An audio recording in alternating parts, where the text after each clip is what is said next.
And good evening and welcome to Columbiana, where tonight, Game 2 of the 2022 football season will get started shortly. Our battle this evening between the McDonald Blue Devils and the Columbiana Clippers. Good evening, everyone. It's Joe Eusebio along with Eric Hopfenses. We're bringing you tonight's non-league game for the Clippers. And the Clips coming in ready to do some battle after a less than optimal performance last week, I guess, Eric, is the way to describe it, against the Louisville Rockets. Yeah, never how you want to see your team come out the first game of the year. Obviously, you get blown out of the water 55-14.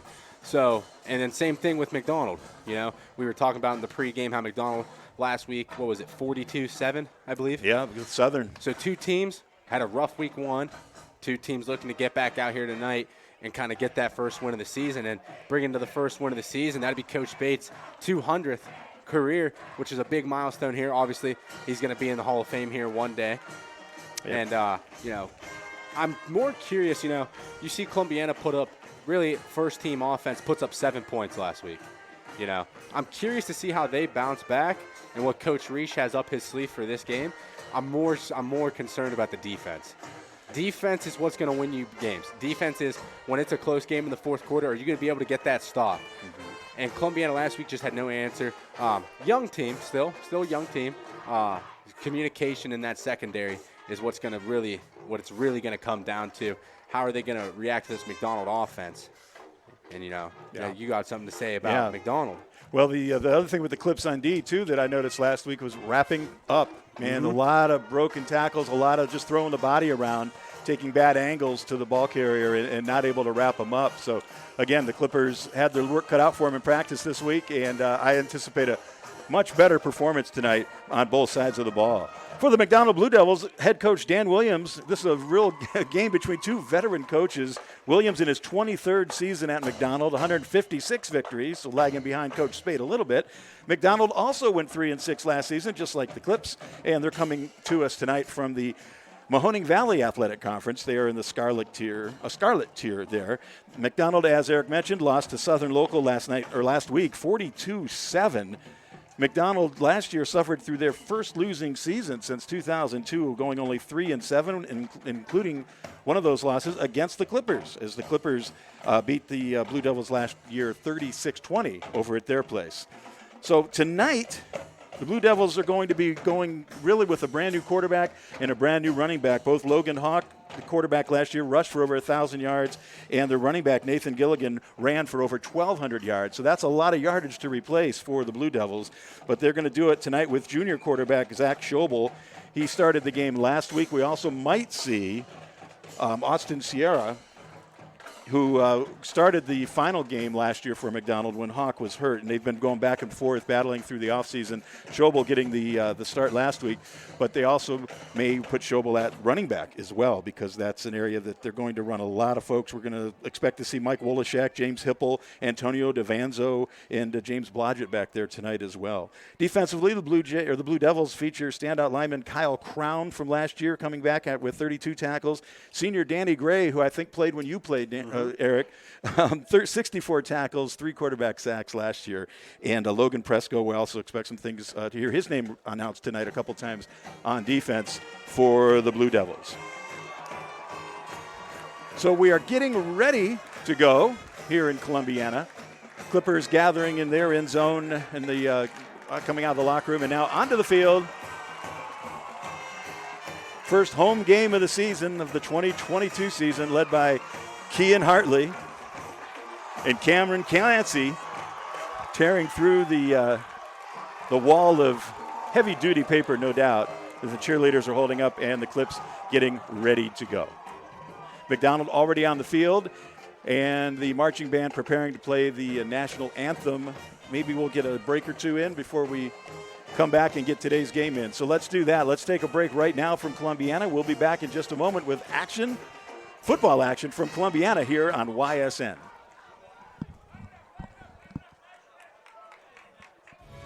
#21 News delivers the news as it happens.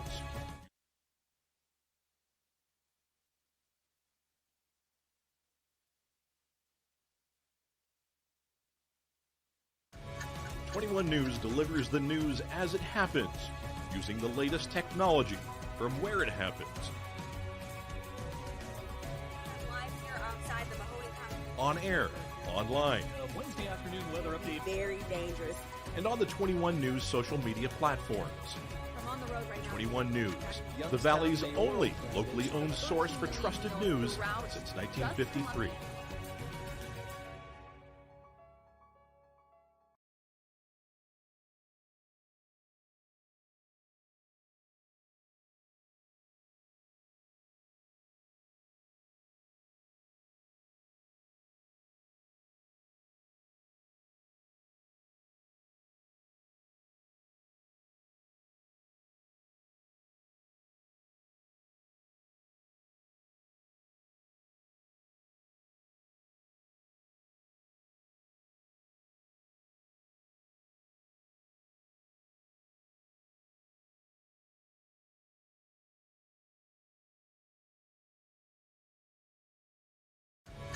Twenty-one News delivers the news as it happens, using the latest technology from where it happens. I'm live here outside the Mahoney County. On air, online, Wednesday afternoon weather.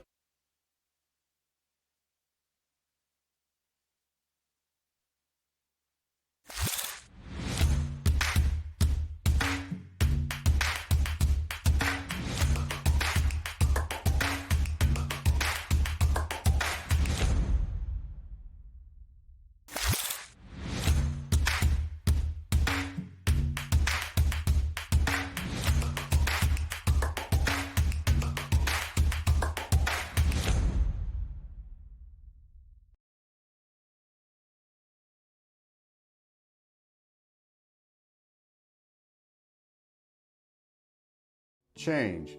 This one word can make you break out in a cold sweat. But with change comes wisdom, experience, and understanding.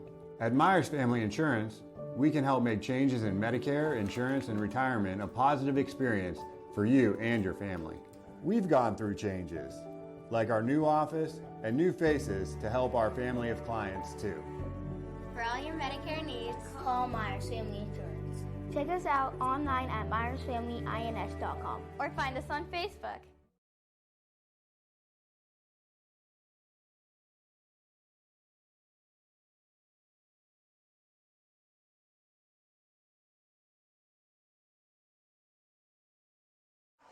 And we're back in Columbiana getting ready for tonight's game between the McDonald Blue Devils and the Columbiana Clippers.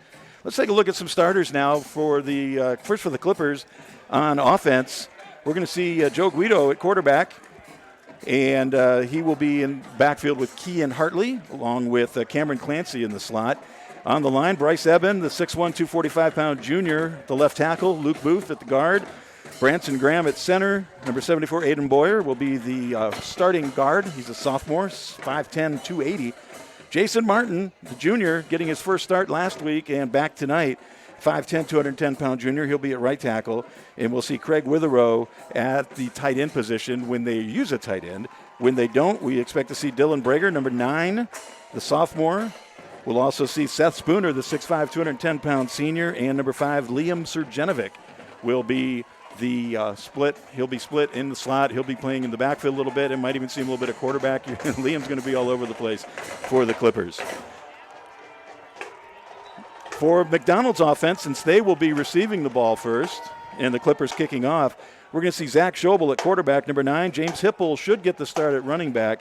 And we'll look for Nolan Agler, Danny Gray, Jordan Perry, and Mike Wolashak to be getting the ball mostly offensively when the Blue Devils do pass, and we're not expecting them to throw the ball not quite as much, Eric, as Vinny Ballone did last week for Lowellville. No, you should. Your game plan this week, if you're Coach Holmes, the defense coordinator should have been really focused on that run. McDonald in the past, they've been quick with the jet sweeps, quick with the quarterback counters, halfback dive, but one of their go-to plays, and I know playing at Columbiana, we had a little bit of trouble, was the wing-back counter. Mm-hmm. Wing-back counter is when that guy comes in motion and backside's just coming downhill and everything's going one way, they're bringing it back another, and you just got to stay honest to your keys here. Because that's easy to fall asleep watching that, dive, then you come back with a counter and boom. Okay, Radcliffe's kick comes down at the 10-yard line, and we've got a breakaway from the McDonald Blue Devil. That's number 5. Antonio DeVanzo. Antonio, a linebacker and a running back for the Blue Devils. He returns that 44 yards. Let me see where they mark it. If they mark it right on the 45, that's a 45-yard return, and I think they're going to mark it on about the 48. So a 42-yard return for Antonio DeVanzo. Nice kick by Radcliffe, but not great coverage for the Clipper kickoff team getting downfield and bringing DeVanzo down. So McDonald starts on the Clipper side of the field on the 48. Schobel takes the snap, runs a sweep around right end. I don't know, Eric, you think that was a broken play? But Schobel gets 3 yards, and they're at the 45. No, I don't think it was a broken play at all. I think McDonald comes out right away in an unbalanced formation with 4 wide receivers on the right side, looking to try to get that edge. Don't like that play call because it's to the boundary of the field, but Spooner does a good job from that outside linebacker position of really working down the line and only giving up a gain of about 3 on the play. Yeah, Spooner got more action than he expected. I talked to him after the game last week. Wasn't expecting to play as much defense as he did last week, and he's just starting out there again tonight. So 2nd and 7 for the Blue Devils. Schobel, quarterback for McDonald. He gets the snap, and he hands it to his running back who is standing to his right. And just a yard, nothing happening there, and that should be James Hipple. Let me make sure. And it was number 13, Hipple, 5'11", 175-pound sophomore, got the start last week for McDonald. He picks up a yard, so makes it 3rd and 6 for the Blue Devils from the Clipper 44. And Edmond does a nice job right there, shedding the block, getting him off, getting the offensive lineman off him, and really only a gain of 1. Kean Hartley's got to do a better job of really coming downhill and filling it harder. He gets put on the ground. Hartley and Clancy are the 2 inside linebackers with the 52 defense the Clips run. Here's the snap. Schobel fakes it to Hipple and goes off the beat gap there between guard and tackle on the right side. And Schobel only picks up about 2. Might give him, we'll give him 2. And that's number 10 there. Spencer Pruitt from that outside linebacker position. You know, it's a read option play McDonald's trying to run right there. Quarterback keeps. You know, from that outside linebacker position, you're a quarterback guy, so he sees the quarterback keep straight downhill, and he forces a McDonald punt here. Much better start for the Clipper D this week. Ty Agler for the Blue Devils will be punting. He'll get it off from probably right around the 50-yard line here. Let's see, boots it at his own 48. Nice punt. Guido called for a fair catch. And Joe gets it, gathers it in, and the Clips will take over, looking probably around their 5-yard line. So they're deep in Clipper territory. A nice punt by Ty Agler of the Blue Devils, pinning the Clips back deep for their first series here tonight. So Columbiana last week on offense, you see them go with a lot of unbalanced motioning Kean Hartley to kind of set the edge for the Clippers. So you can do that. But Columbiana as an offensive line, I mean, you know, Joe, you were there last week. It was bad. Guido didn't have the time that he needed to have to make some of these throws. So curious to see, what Coach Severico did this week to kind of prepare his offensive line, and Columbiana backed up deep in their own territory to start this first possession. Yeah, that's so good. See what they've learned in practice this week, and they'll definitely need a better performance from their offensive line. That's Graham at center, Boyer and Booth at the guards, and Bryce Eben and Jason Martin at the tackles. Joe Guido at quarterback. Joe takes the ball, hands it to Kean Hartley. He's coming in off left tackle, and Kean picks up 5 yards. Brought down at the 10 by Zach Schobel. And Drew Zajac, a freshman for McDonald. Drew, a 5'11", 150-pound freshman safety, coming up to tackle Hartley, but not till he gets 5 yards. And good push there by that Clipper line right off the bat, getting Hartley a 5-yard carry. Curious to see now if Columbiana's going to come back with a play-action pass with how hard McDonald kind of flew downhill. Good catch, Eric. Let's see if they do it. Nope. Guido rolls to his left, and he takes it up more of a – didn't really roll as much as he was a power sweep, more or less, off the left end. And looks like Joe picked up a couple, not enough for the first down. It's going to make it 3rd and about 3 for the Clips. About a 2-yard gain for Joe. So now it's going to set up a 3rd and short for the Clippers, and kind of a big play here because McDonald punting right there, not the worst thing that could have happened because right now they can flip the field once again. You know, McDonald's coaches see what Columbiana did that first couple plays. Right. So maybe they got a counter for that. And Guido turns and hands it to Jesse Smarja, but it is blown dead. Looks like we're going to have a motion call. Yes, we do. Legal procedure. Clips did not need that call there. So from 3rd and 3 down to 3rd and 8 now for the Clips. as the official will step back to around the Clips 7-yard line. And I'm gonna assume Columbiana's just kind of gonna stay in that same formation, and they're not. No, actually, they're not. They're bringing the reinforcements are coming in. Normally, those first 10 plays on offense are scripted Right. plays, and most coaches won't break off of it unless you have to. Kind of surprised that they're gonna break off of it here, with how deep they're backed up in their own territory. But like you said, you're gonna see trips to the bottom of your screen. They are spread wide. Four men in the pattern. Guido rolling to his right, looking downfield. He's got Buhite, but he tosses it instead over to Liam Surjanovic. Surjanovic catches the ball, makes a move inside, and brought down at the 32-yard line. Good pass by Guido and a nice run by Liam Surjanovic for a Clipper first down. Everyone and their brother thought Guido was going to take that ball, put it down, and put his head down and try to get what he could get out of it, but does a good job of keeping it alive and finding Surjanovic. But at the same time, Guido's got to keep his eyes up because number 7, Caleb Buhite, was wide open, Yes, coming he was. across the middle right there. You're absolutely right, Eric. He sure was. Okay, Clips ball, 1st and 10, 32-yard line. Guido rolling to his left. He lays one out there. It's caught by Dylan Breger, who falls back onto his rear end as he had to go up high to get the catch, but he pulled it in.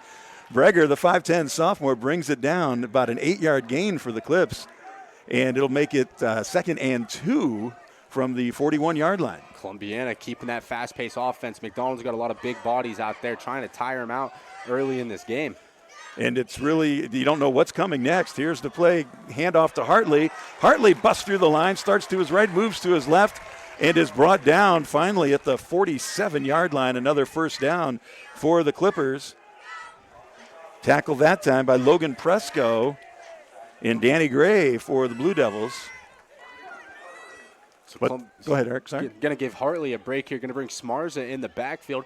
So more of a down, both running backs downhill runners. Smarza a little smaller, and you're going to see another gets great lost option. sometimes behind some of those big guys.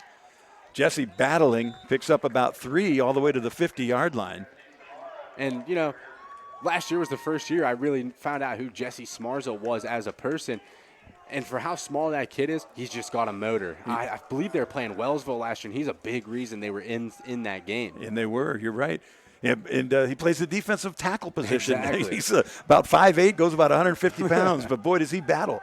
You got to love it. He stays in the game. He's to Guido's right, about a yard behind Joe, who's right at the 45-yard line of the Clippers. And Joe fakes it to Jesse, and he turns and throws. He's got Clancy wide open. Cameron makes the catch and is brought down at the 28-yard line. And that's a quick RPO that Columbiana's running. You see the offensive lines pushing aggressive down the field. Guido, good job of reading that the linebackers come up off the play action. Does a good job of finding Clancy going up that middle hash. And that's the most comfortable I've seen Guido look in 2 games, man. Set his feet and put a beautiful pass out there for Clancy. Nolan Agler bringing him down again at the 28-yard line. 1st and 10 Clips.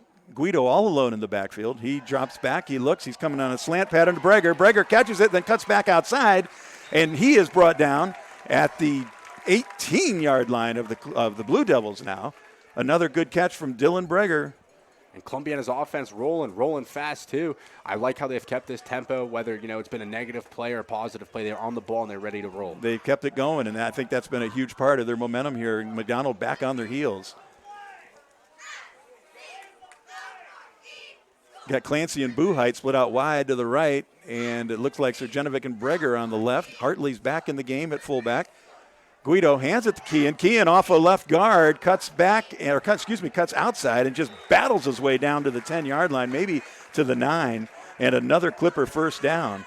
And Hartley right there had number 75, Presco, on his back, probably about 2 yards after the line of scrimmage, carries him for another 6. And that's just Kean's a test to the weight room, Knowing Kean, You've seen Kean work out. Kean his whole life. That kid doesn't have a motor. He just always is on the run. Yep. Put in a lot of work this offseason, and you see him explosive these first 2 games of the year. It's really paying off for him. He's going to have a big year. He's already off to a great start. Guido fakes it to Kean. He looks like he's going to run, but instead he passes in the end zone, and Cameron Clancy wide open and drops the ball. And Joe Guido's the first one to run into the end zone to pick Cam up because nobody feels worse about that than Clancy. Wide open, a great play by Joe Guido. This is the Joe Guido Columbiana was looking for and so happy to have on board after he transferred in or moved into town from Latonia. Again, looks very comfortable tonight, made a nice play there And Cam just did not hang on to the ball. Had a lot of green space in front of him, too. Would like to see him kind of use his legs a little bit, but I couldn't see how wide open Clancy was from where I'm standing in the press box. Pretty wide open. And that's all right. Yeah, it was, Clancy, but you're right. What's Clancy, a sophomore? A junior. Junior? Yeah. Pick it up. He'll be fine. Yeah, he'll be okay. And there's Guido again, faking it to Hartley. Hartley going to the left. Guido rolling to the right, and now looks like Joe might run it, and he does. He makes a cut and into the end zone for a Clipper touchdown. And Joe, once again, using his legs for the Clippers. Gets around that right side. And a couple times we thought he was going to run, and he didn't run, and he threw the ball. This time, Joe uses his legs and gets the Clippers into the end zone. And after last week, that's got to be a good sign for this Clipper offense. Move the ball down the field with ease. You know, you had that penalty there on that 3rd and 8, but, you know, you bounce back from it. Absolutely, Eric. You couldn't be more correct in your analysis and your assessment of that drive. That was perfect for the Clips. They absolutely needed to do that. Aiden Radcliffe on for the extra point out of Coleman Bacon's hold, and he misses it. His first one. He made 2 last week. Had it up in the air, but at the last minute kind of veered to the left. And no good. So the Clips with a 6-0 lead now on the touchdown run from Joe Guido. And the extra point is missed. Okay, so from Columbiana, 6-0. Let's take a break. We'll be right back with the Clipper kickoff right after this on YSN. Your teams work hard and give it all they've got. Well, so does ours, because 21 Sports and YSN give you extra effort when covering local sports. 21 Sports and YSN, winning coverage of our Valley's teams.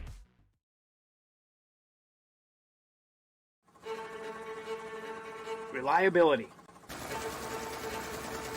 Innovation. Scale. These 3 values are those we look forward to in our business and in our team. If you're ready for a reliable employer who looks constantly to think outside the box in big ways, we're ready for you. Apply now. Help us push the envelope and deliver success. Envelope 1. Take that one extra step.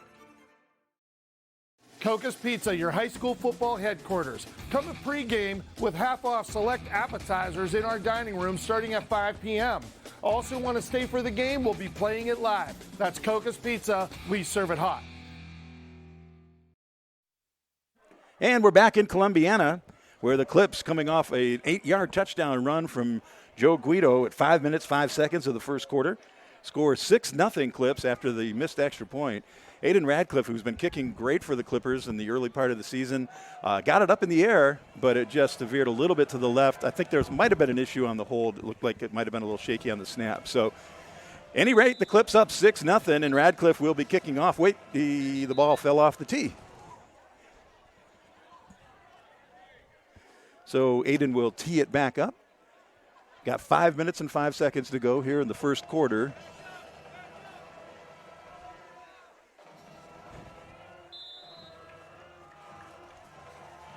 And Radcliffe, a little pooch kick, and if it goes out of bounds. I was going to say it'd be really effective if it drops in, but it did not, so that'll be a penalty on the Clips, and the Blue Devils will take over on the 35-yard line. And kind of a risky play there from McDonald as not picking up the ball. You know, if that ball stops, there's 6 Clippers running right to it, and there's a small issue. Yeah. It's a big issue if you're a McDonald fan. So they're going to start at calling the Clips for illegal procedure. They're putting it on the 40. Okay, I thought last week we had that same situation. I thought it was on the 40. Initially, the official put it on the 35, but it will be on the McDonald 40-yard line where the Blue Devils will take over first and 10. 5 minutes, 5 seconds to go here in the first quarter. Zach Schobel will bring him up, getting the snap from center Logan Presco. James Hipple is to Schobel's left in the backfield. And there's the snap. Schobel keeps it after faking it to Hipple, and Schobel is off for a nice run to his left. Finally brought down by Liam Sergenovic, but not before he gets 11 yards to the Clipper 49-yard line. So first and 10 for the Blue Devils from the Clips 49. That time the fake to Hipple brought the Clips defense slanting to their left. I think they were just the play they were in. There was nobody there on that right side of the Clipper defense to get Schobel. And Sergenovic comes up from his cornerback position and ends up making the tackle. So now 1st and 10 again for the Blue Devils. Hipple again to the left of Schobel. And Schobel takes the snap. He hands it this time to Hipple, but Hipple is hit and brought down in the backfield before getting a yard, perhaps. Landon Lipley of the Clips, and with help from Jesse Smarza, makes the tackle. 1 yard gain for the Blue Devils. Landon Lipley moved into town from the Crestview School District, where he had played for a few years before, and earlier in his career, he had been in Columbiana before moving out to Crestview, now back into Columbiana. And Landon, his senior year, playing for the Clippers, makes the play there, holding Hipple to a 1 yard gain. So 2nd and 9. I'm sorry, go ahead. No, I was just going to apologize. We were having some video issue again, and I was over here trying to get it and had the crowd on audio only here for a minute. Okay. Eric was doing some work, and I was just talking to try to keep things going. Okay. All right. Schobel, the quarterback for McDonald, again, faking it to Hipple and just barreling upfield. And Columbiana linebackers right now, you see McDonald doing all this jet motion, basically all this wall dressing and coming back and running a quarterback counter. You got to stay true to your keys if you're the inside linebackers because they're flying with the jet sweep. As an inside linebacker, you can't worry about that. You have to focus on that halfback dive, quarterback dive first, and that's exactly what McDonald's doing. They're taking advantage of Columbiana's undisciplined. So now 1st and 10 Blue Devils, 3:10 to go in the first quarter. Now Hipple to the right of Schobel. Schobel getting the snap from Presco, and he hands it this time to number 34. That's Mike Wolochak. And Wolochak on the counter, and Kean Hartley there from his linebacker position does a good job of working to the outside, trying to get it and set an edge on the play. Ends up turning upfield and tackling him for, I believe that's about a 6 yard gain here. That's 2nd and 4 now for the Blue Devils. First time we've seen that play, and effective. 6 yard gain for Mike Wolochak coming from his wingback position. Wolochak again out on the wing. We got trips to the tight left for the Blue Devils. And Schobel rolls to his left, looking downfield, but no, he's running. He's to the 30, down to the 25, over the 25, and out of bounds at the 20. There is a flag on the play, though. Should be coming back. Believe number 53 from the Clippers, Branson Graham, was getting held by number 74 as he was trying to get off the block, and the kid just kind of grabbed his jersey, spun him around, so that's going to put McDonald at about, I believe it's 10 yards from the flag, so that's going to put him about a 2nd and 11. And that's a good job by the nose guard and the junior. Just keep working. Even though you're getting held, you're trying to, just get off that block. But Columbiana, you got to know now, McDonald's come out in that trips formation twice. Right. 2 times out of it, they have run quarterback sweep with it. They're trying to set the edge. They're bringing the running back around. But see, in this formation now, they're not in a tight bunch, so they're not trying to set something up. So you maybe a quick hitter here, get yourself 5. Yep. 2nd and 12, 12 and a half from the 42-yard line. Schobel rolling to his right. He looks, throws downfield, and it is dropped. Dropped by number 5 of the Blue Devils. That's Antonio Devanzo. Devanzo with the big kickoff return to start the game. That time, good pass from Schobel. Antonio unable to collect it, so makes it 3rd and 12 now for the Blue Devils. So now we've seen McDonald throw, what is that? I believe the first pass we've seen him thrown? I believe it is. You've seen it be a quick out. So what's that tell you? I think Columbiana and McDonald kind of have the same issues up front. They want to get the quarterback on the move. They want to get him away from all that pressure. So now Columbiana, you've got to know. So right now, it's an unbalanced once again. You got a tight end, and then you have 2 wide receivers. So you got to assume quarterback's rolling that way. Hipple to the right of Schobel. Schobel moves to his right after faking to Hipple.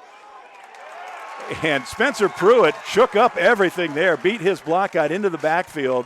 Schobel really had nowhere to go and just started running upfield, finally brought down by Branson Graham with some help from Seth Spooner. He's tackled at his own, at the Clipper 40, where it'll be 4th and 12 now from the Clipper 40. And they are again punt formation with Ty Agler apparently going to kick for the Blue Devils. Good play there by Branson Graham. Graham does a great job of throwing the block off of him, getting back inside and taking down Schobel there.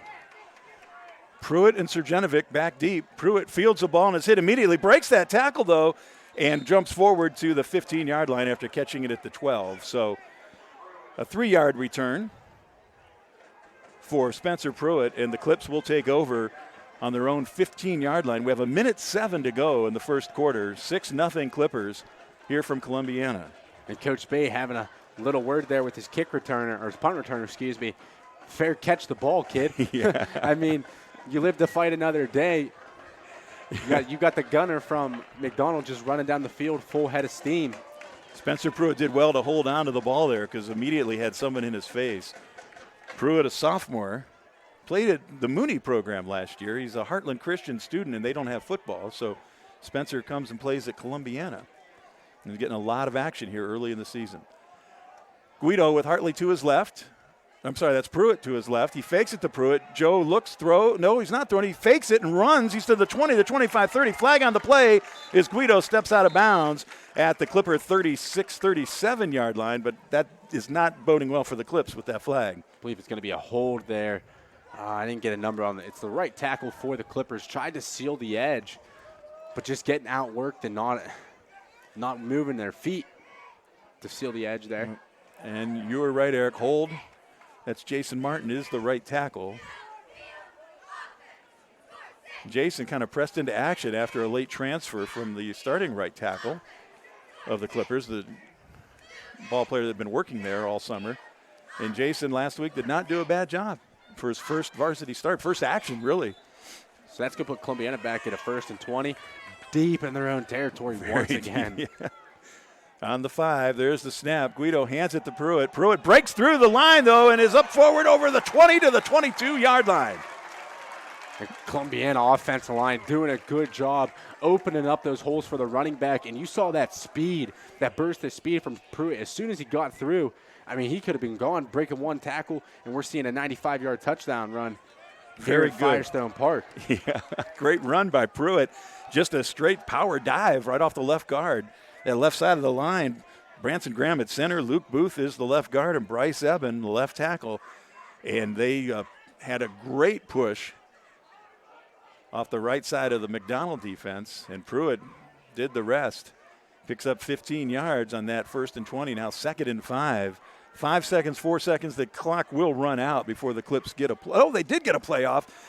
And again, that power dive to the left, and is that make sure that's Pruitt again, and that will be the last play of the first quarter, and that is Spencer Pruitt on the carry.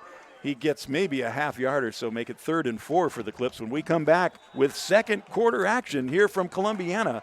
After one, it's 6-0 Clippers over McDonald on YSN. 21 News delivers the news as it happens, using the latest technology from where it happens. Live here outside the Mahoney County. On air, online, Wednesday afternoon weather update. Very dangerous. and on the 21 News social media platforms.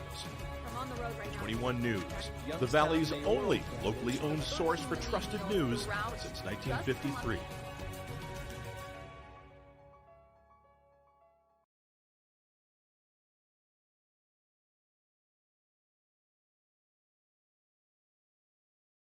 They say American craftsmanship is making a comeback. Of course, at Baird Brothers Fine Hardwoods, it never went away. People are floored by Baird Brothers' authentic hardwood floors. They stare at our stairs and adore our doors. Baird Brothers reflects 3 generations of family craftsmanship. Visit our huge in-stock selection in person or at BairdBrothers.com. Baird Brothers, our family's heritage, your family's home. Before the lights come on, before the workday begins, before a long day is ended, or it's time to have fun.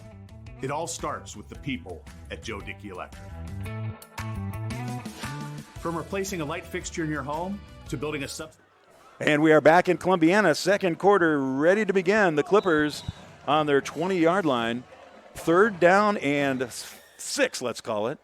Guido with the fake, rolling to his right, and he's going to keep it and run for the – oh, no, he does throw it downfield, but that's not good. Was it picked off? Did he stay in bounds? I don't see a call yet. Let's see. Officials looking at each other trying to figure it out. I don't believe anyone was watching it there.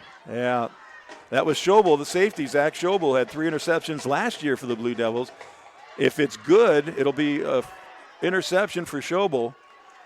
I was really surprised Joe threw the ball. I thought he was going to run. He had a chance of just running for the first down. I don't know what Joe saw there. I didn't get a number. So obviously he had his receiver deep who he was going to, but then there was another shallow guy who was open again. He just has to float it over top of that corner. Surprised we haven't seen him do that. Yeah. And as I said earlier, he's looked really comfortable tonight. He's definitely more comfortable tonight than he was last week against Louisville, and has made some great throws already. Well, whatever happened there was a penalty against the Blue Devils. Let's see. Did he call? Maybe roughing the passer? That could be. Illegal. I'm not sure. I was watching the VAR official because I thought it was an interception. I did too. With the way the McDonald sideline act and the officials kind of came together. Yep, so the Clips get the ball now on the 35-yard line, a 15-yard penalty, and a first down now for the Clips. We're at 11:44 of the second quarter. The Clips with Breger, Clancy, and Surjanovic to the left. Guido dumps it out to Liam. Surjanovic in the left flat, and Liam picks up a couple of yards, gets down to the 43, maybe the 42 of the Clippers. And, you know, that's a good quick hitter. If you're Columbiana, it's going to go for more, but Dylan Berger's got to do a better job of kind of getting on the inside of that corner, you know, and pushing him out, because that's the way that the play's designed. You're supposed to look at your wide receiver's butt, and as soon as you see it, and you go that way. Yep. Berger allows this guy inside where all the, you know, inside linebackers and defensive linemen are flowing from. No play. No, it blew it up. We're going to try Hartley now on the right flat. He catches the ball, breaks a tackle, and gets up to the 44-yard line of the Clippers. So positive yardage there for the Clips. Looks like 3rd and about 2. Yep, that's what it'll be. And that was a successful play for the Clips last week when they were able to move the ball a couple times, hitting Hartley out in the flats and on their touchdown. Actually was the same play. Joe hit Kean for a little flat pass, and Kean broke a tackle and was off to the races. So puts you in a 3rd and short here for the Clippers as they try that ice. They had a lot of success with that last week. Yep, they sure did. Louisville, and there's a penalty now. Let's see what that's about. But Louisville, 11 penalties last week. 7 of them were 5-yard offsides or encroachment. But that's going to be on the Columbiana Clippers there, illegal procedure. So, again, Clippers biting themselves in the rear end a bit. Now instead of 3rd and 2, it's 3rd and 7. And it's a completely different play call coming from up top now as compared to that 3rd and 2. Because I bet you in that 3rd and 2, if you run the ball, you get a yard. I guarantee you we see this Columbiana offense stay on the field because the defense is playing well tonight. Yeah, I agree.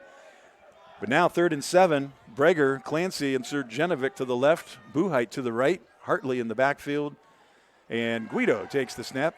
Actually, that's Jesse Smarza in the backfield, and Surjanovic wide open. Guido hits him perfectly, and Liam Surjanovic off to the races. 20, 15, 10, 5, and touchdown Clippers. And Guido does a nice job in that situation, staying in the pocket. The pocket's starting to collapse a little bit, and Columbiana's kind of running a 4 vertical look where they got that inside slot guy kind of running towards the middle of the field, making that safety make a decision of which way he's going to go. Guido does a good job keeping the eyes downfield, finding Surjanovic for a 60-yard touchdown here for the Clippers. Just a perfect pass. Surjanovic right in the middle of 2 McDonald defenders.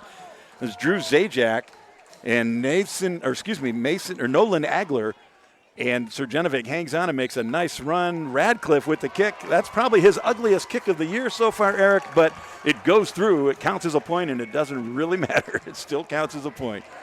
So Radcliffe adds the extra point out of Coleman Bacon's hold, and the Clips now up 13-0 with 9 minutes and 42 seconds to go in the second quarter. And Columbiana, good job, really bouncing back after last week. You come out, you have 2 drives. I believe they've scored on both drives. Both have been 90-plus yard drives. So that's a great sign for the Clippers is, you have this game. You have one more out-of-league game next week at home against Conneaut. Yeah. and then you start league play all over. So curious to see how this Clipper team is going to react and what they're going to do. And McDonald, on the other hand, they got a couple plays here and there where they've, seen some positive things come from it, but they're shooting themselves in the foot on that last drive with the penalty. Yeah. You're driving. You got a nice drive going, sustained by a penalty, a holding penalty on a nice 15-yard run. And both times with the Clippers and penalties, we say, oh, gosh, they went from 3rd and 8 or 3rd and 2 to 3rd and 7. They're biting themselves in the rear end, and boom, touchdown. A 62-yard touchdown pass. Joe Guido to Liam Surjanovic at 9:42 of the second quarter. Clippers up now 13-0. And Aiden Radcliffe, soccer player, and a good one, sophomore, kicking for the Clippers this season, as the Clippers like to bring those soccer players over and have them kick. And Aiden will kick off now from his 40. Another pooch, but this one will stay in bounds. It's fielded by Jordan Perry of McDonald, who takes it across field. He's going horizontally and not vertically. He finally is tackled by Craig Witherow. And Joseph Jones at the 32, 33. Where are they going to mark that now? We'll watch as he puts it down here. It looks like you're going to mark it at the 32. Yep, that's where it is. So McDonald will take over 1st and 10 from their own 32. 9 minutes, 36 seconds to go in the second quarter, and they are down 13-0. So now McDonald, you're chasing 13 to start this second quarter. You don't get the ball to start the half. So you're looking to put some points up on the board here. They go with that tight trips formation again, running back motions. You got to assume it's going to be a jet sweep. Watch going to the left, and there they go. Up. And that was, Schobel is actually carrying the ball. As we mentioned before the game, that's Nathan Sierra, the quarterback. He's the senior, started a game last year for McDonald, and he and Schobel battled for the starting position through the summer. Schobel winning that competition, but we saw in the pregame action that both Schobel and Sierra were working at quarterback, and whenever Sierra was at quarterback, Schobel was a running back. And it looks like that's where they're going to stay now. Nice gain for Schobel. Ball on the 50-yard line, 1st and 10 for McDonald. Schobel is deep. Sierra in the pistol. Schobel comes up next to him now on the 45. And that in motion is Mike Wolashak. Wolashak to the 50, across it, over to the 45. Finally brought down by Kean Hartley. On the 45 is where they're going to mark it. So it'll be 2nd and 5 for the Blue Devils.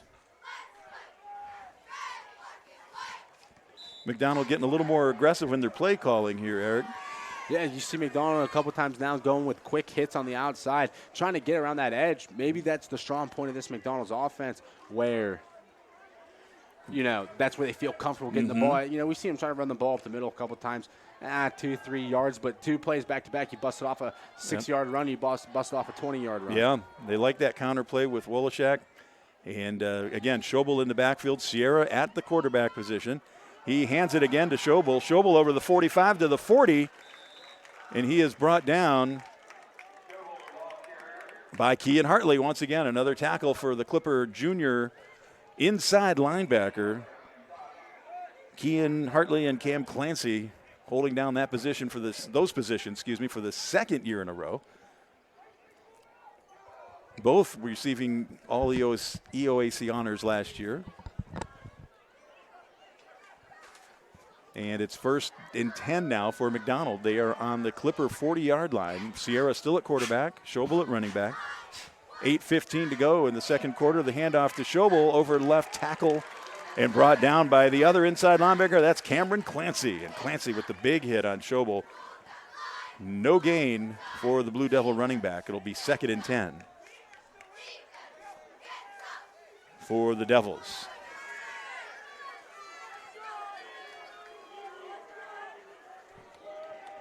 Clock running here in the second quarter, 7:50 to go. Sorry, we having video issues again. Video keeps cutting in and out, gets a little laggy, and then it just all starts to go. So trying to fix that while you're talking. We got it under control now. You're the fixer. I'm a talker.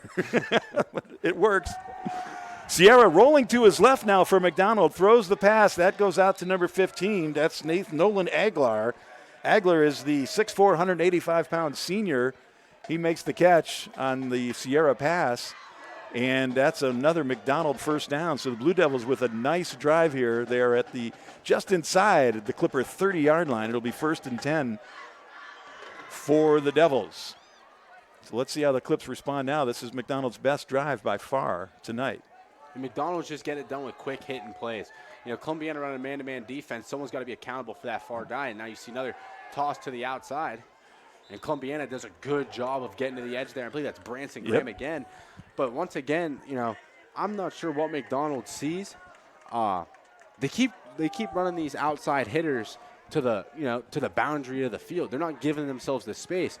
These quick hit tosses, quarterback sweeps are really effective against a team like Columbiana where you get them in space. Mm-hmm. You can get them in space, like you said. Had a lot of trouble making some tackles last week. So instead of pushing it to one side of the field where you're tight, make it to the wide side where you got all that space and make them make a play. Absolutely. Good call, Eric. Sierra still at quarterback. Schobel set up to his left. 2nd and 10. There's the handoff to Schobel going over right guard. And Branson Graham again with the big hit. A little bit of help from Cameron Clancy and brings them down after about a 5-yard gain. It'll be 3rd and 5 for the Blue Devils. And big play here for the Clippers. I mean, this is 4-down territory for McDonald. You got your 2 best short yardage plays on the way. If you can hit one, you can hit one. But Columbiana, the things that have killed you the last 2 drives, outside plays. Really focus on protecting that outside. I don't think we're going to see McDonald try to go something inside. Maybe a quarterback counter right here. Get the linebacker's eyes moving a little bit. Maybe Schobel out of the game. It's James Hipple at the running back. He's to the left of Sierra. Sierra looks, throws out to the left. Nolan Agler is there, but the ball drops before he can get to it. And Smarza coming off the edge unblocked. Really forced the McDonald quarterback, Sierra, to kind of rush that pass out. Maybe didn't have a good grip on that ball. But as Smarza's going to come out of the game here. Now McDonald, 4th and 6. Big play here. Big play. We're talking about how we got to see McDonald get on the board in this situation because I really haven't had an answer for anything quick of Columbiana tonight. No, it's true. 6:37 to go, 2nd quarter. And McDonald with Nathan Sierra at quarterback. Starting quarterback Zach Schobel is the running back. He's set to his left. And hold on, we have a timeout. Looks like McDonald called time. So we have a timeout here in Columbiana. Clips up 13-0, 6:37 to go in the 2nd quarter. Let's take a break, and we'll be right back with more action here on YSN. How lucky are we to have not one, but 2 18-hole Donald Ross Championship golf courses right here in our backyards. Mill Creek Golf Course was selected by Golf Week as one of America's 30 best municipal courses, continuing to challenge golfers of all levels and featuring golf instruction by PGA professionals, a state-of-the-art practice range, a PGA of America recognized pro shop, kids programs, and a relaxing grill room for a memorable golf experience. For more information or to schedule a tee time, visit millcreekmetroparks.org. YSN has helped me really dive into what I want to do. When people say, "Oh, the voice of the John F. Kennedy Eagles, the voice of the Warren JFK," I smile every time. I can't help it. It's awesome. This is my dream, and then the opportunity that was given to me was absolutely remarkable. It makes me even more proud to be part of the Kennedy family alumni, and it makes me even more proud to be part of YSN. Back in Columbiana, the Blue Devils going for it on 4th and 5 from the Clipper 15-yard line. Nathan Sierra, quarterback. Zach Schobel set to his left. Run pass option. It's a pass by Sierra going deep to number 34, Mike Wolashak, and that is a touchdown. Touchdown for the Blue Devils. For some reason, Luke Booth was back way deep. You don't expect to see a defensive tackle back deep. Joey Guido there as well, but Wolashak wide open. Sierra laid it out there for him real nice, and Mike Wolashak makes the catch and a touchdown for the Blue Devils. That's a 15-yard touchdown pass. That's a very nice play call from McDonald. Haven't seen him run play action yet. So when you see the quick toss to the outside in Columbiana, your first instinct as a defensive back to what you've seen tonight was come downhill, stop the pitch. Well, we see Wolashak get behind that Columbiana defense, and just an excellent throw by the quarterback. It was a real pretty pass. Hit him right in the pocket. Couldn't ask for anything better. If he doesn't catch that, that's not on the quarterback. That's on the receiver. Yep, absolutely right, Eric. Extra point is good. Makes it 13-7 Clips now. 6 minutes, 31 seconds to go in the second quarter. McDonald is on the board, and we've got ourselves a ball game. Let's take a break. We'll come back with the Clippers on offense as the second quarter starts winding down here from Columbiana on YSN. You're here to be part of something bigger, to make things happen. For you, college is about knowledge being shared and learning experiences that aren't limited to the classroom. On campus, you want to matter. It's about engaging every day, building relationships with students, with mentors, with the community, in the heart of a reinvented city. We are that something bigger. We are Youngstown State University, and proud.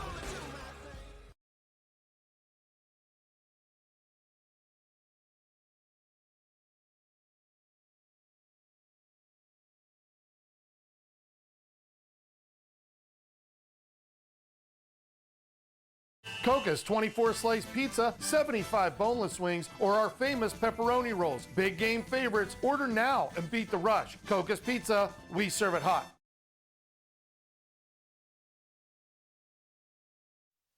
And we're back in Columbiana getting ready for McDonald's kickoff. Their first time kicking, Columbiana's first time receiving tonight. 6:31 to go, second quarter. And the Clips on top of the Blue Devils, 13-7 after that 15-yard touchdown pass from Nathan Sierra to Mike Wolashak. 6:31 to go in the second quarter, and we've got a ball game here. Ty Egler will kick the ball from the McDonald 40 to the Clips. And that is out of bounds. Yep, I was going to say Parker Burt better let that one go, and he does.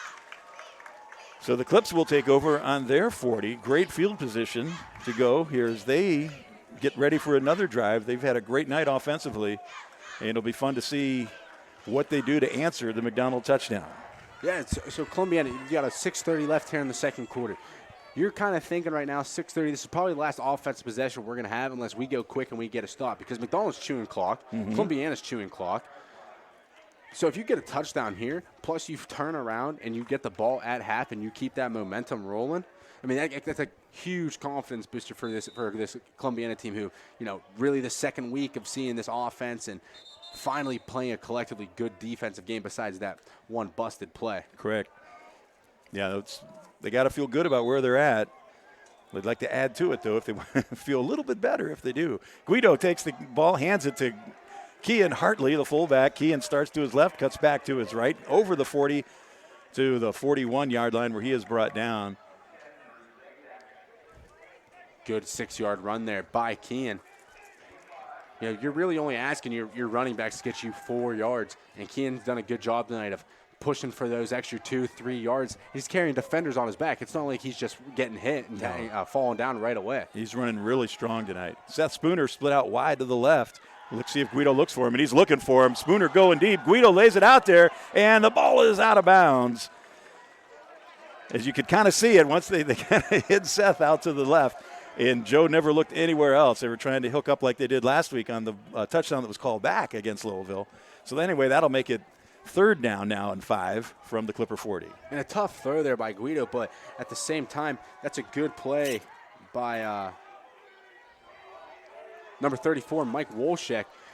Did a good job of forcing Spooner to the sideline, not giving him anywhere to get and catch that ball. That's absolutely right. And Seth not having a lot of high school football experience. As Guido gets that first down for the Clippers, and that's just one of those big, starting to drive confidence boosters. Get that first down.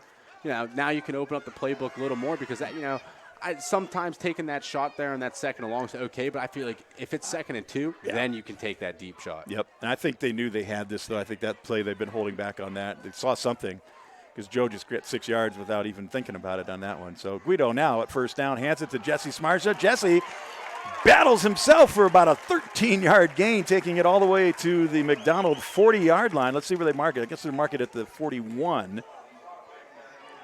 And Smarza broke through that whole small kid, but he's strong through the legs. And once again, you see that Columbiana running back getting hit, but he's dragging that defender another 3 yards for the Clippers. You love seeing that. Power football. So Guido now 1st and 10, the ball at the McDonald 41-yard line. He's got Dylan Brager out to his left. Sergenovic out to the right along with Caleb Buhite, but he hands it to Jesse again, and Smarza gets it over the 40 down to the 39-yard line. And he is brought down by number 44 for the Blue Devils. That's Danny Gray, linebacker and tight end. Led the Blue Devils in tackles last season. Columbiana going with that off balance to the right here. Curious to see if we're going to get Guido to roll out. Maybe get something quick in the flat, and it's going to be another read option. Smarza up the middle. And Jesse picks up about 4 more, brought down at the 35. Also brought down again by Danny Gray. Inside linebacker for the Devils in their 4-4 defense. So that makes it 3rd and 5 for the Clips. 4 minutes, 22 seconds to go here in the second quarter. And Columbiana doing a good job kind of playing keep. Well, you don't want McDonald to get that other next possession and kind of score quick and tie this thing or take the lead headed into halftime after you played a solid first half of football. Guido hands it to Hartley, and Hartley rumbles and bumbles and gets over the 30 down to the 27-yard line. Another big run for Kean Hartley and another first down for the Clippers. And something that a lot of people aren't going to look at in this game is these wide receivers for the Clippers are blocking. They're getting physical with that corner, with those outside linebackers. They're coming downhill. They're cracking them. A couple times you see the officials come down and kind of break things up at the end of the play. But that's just something that you're not going to see on the stat sheet.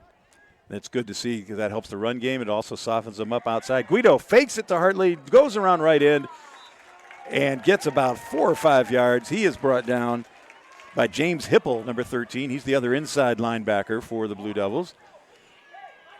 So Guido picking up a couple on a quick hitter for the quarterback. 3:26 now to go in the second quarter. The Clips looking to the sideline for the play. And I believe Columbiana has all 3 timeouts, if I'm not mistaken. Or maybe they have 2. I don't recall them taking one. I know McDonald took one. Definitely. Spencer Pruitt to the left of Guido. Guido takes the snap, hands it to Pruitt. Pruitt gets about 3 yards. He's up to the 20-yard line. So now Columbiana faced with another, 3rd and short. We've seen Columbiana so far in 3rd and shorts, whether it's Hartley, Smarza going downhill. We really haven't seen Pruitt in the ball game on 3rd down. More of kind of like a scat back, almost like that 3rd down back you bring into the game on these quick hitters. He's got that speed. Yep. So Smarza's in the game. Not going to be surprised if we kind of see that wing right there. I can't get a number on him. If he kind of wraps up inside. Greg Withrow. If he see how he's coming to motion, cracks up inside here. You called it, Eric. Smarza with the ball, following Withrow through the hole, but unable to make anything of it. Really goes nowhere, and I think Jesse might have lost a yard there. I'm kind of surprised we're not going to see McDonald maybe call a timeout here to stop the clock as, 2:08 to go in the second quarter. And Columbiana, in years past, Columbiana's had a really solid field goal team. From watching 2 games this year so far, don't see that. It's still a work in progress. You've got 2 sophomores. The holder, Kelman Bacon's a sophomore. Aiden Radcliffe, the sophomore kicker. And Aiden's had success, 3 of 4 from extra point, but I know this would be a heck of a boot. I mean, we're talking about a 40-yard field goal, and I don't think there's the confidence isn't quite there yet for that. The Clips let the clock run down to 1:35 before calling timeout. And really, really surprised there that, honestly, McDonald, you have 2 timeouts sitting there in your back pocket. Burn one right away, Try to get that ball back. It's going to be you're looking at 4th and 5 now. Columbiana, you're not going to do something stupid here. If you throw an interception, you throw the interception in the end zone. Yeah. You're not going to throw something that these kids have a chance to return, and maybe, how many times in high school football have we seen someone throw a deep interception and we see it taken the other way for 90 yards and a touchdown? Because you see these skill guys on the field, make one guy miss, you're gone. Yeah. I'm really surprised McDonald didn't take that time out there, kind of slow it down. You would have had about 2 minutes left if Columbiana didn't get this, and you moved the ball very effectively on your last drive. They really did. They went right down the field, took about 5 minutes and scored their first touchdown of the night on a really nice drive. And something a lot of people forget, too, in high school football, when you get a first down, that clock stops. Yep. So the Clips are going for it, 4th and 5. They're on they're on the McDonald 22-yard line. Breger and Surjanovic out to the left. Buheit to the right. Withrow as Guido takes the snap, throws it in the left flat to Surjanovic, off his hands and out of bounds, and the Blue Devils will take over 1st and 10 with 1:31 to go. So your point, Eric, exactly. They'd have had an extra 45 seconds or so to work with had they used that timeout earlier. And right there, if you're Guido, you got to hit Surjanovic in stride. It's one of those things where Surjanovic's got his feet going in a kind of a weird way, and he's got to twist and turn his body to catch that. If you put it in stride, all he's got to do is make one guy miss, and he's got the first down. And he showed that earlier. Liam made a really nice catch and run on a Guido pass earlier, and even on the touchdown. But that's wasn't to be in that case, so the Blue Devils will take over now. The ball's on the Clipper their own 22, 1st and 10, 1:31 to go. Let's see, is it Sierra at quarterback? Reverse. It is. There's the reverse back, and that Wolashak again with the ball, and Wolashak brought down by Spooner. That's a play that me and you talked about in the pregame, the wing back counter. Not really a wing back counter in this situation, but it gets that whole Columbiana defense moving to the left. Yep. And here comes Wolashak coming back to the right. A good job of staying home by the Clippers. That backside is the reason that play doesn't go Spooner anywhere. and Clancy making the tackle on that play, and they're both on the right outside linebacker, right inside and right outside linebacker. So again, Nathan Sierra, the senior quarterback, on 2nd and 4, unable to do much with that. I think it's going to be 3rd and 4, and McDonald does call a timeout now. 52 seconds to go in the second quarter. And we have a timeout on the field.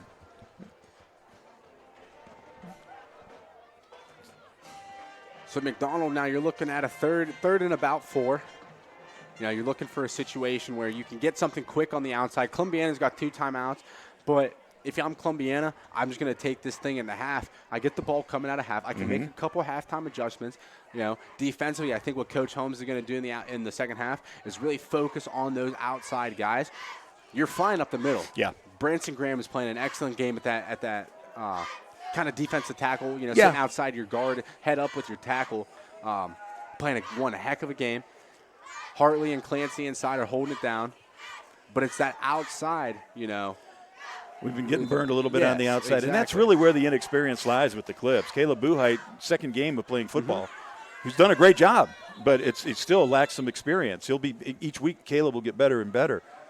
And Coach Holmes doesn't see what he likes there, so he's going to be a wise man and call a timeout. Yes, he does. To take another one. Tell you what, let's take a break here from Columbiana. It's 13-6 or 13-7, the Clippers. 52 seconds to go. We'll come back, see what McDonald does right after this on YSN. At Sheely's, it's our 70th anniversary, and we want to thank our customers by offering $70 off every $1,000 spent when you donate to Akron Children's Hospital.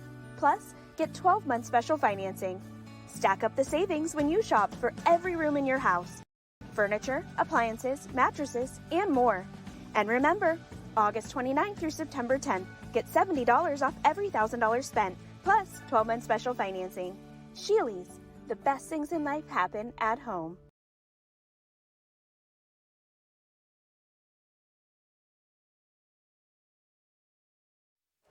And back at Columbiana for the Blue Devils on 3rd and 2 from the 29-yard line. The snap to Sierra. He hands it off to Zach Schobel. Schobel with the first down up over the 35-yard line. Brought down at the 37. Some extracurriculars going on there between Luke Booth of the Clippers and number 78 of the Blue Devils.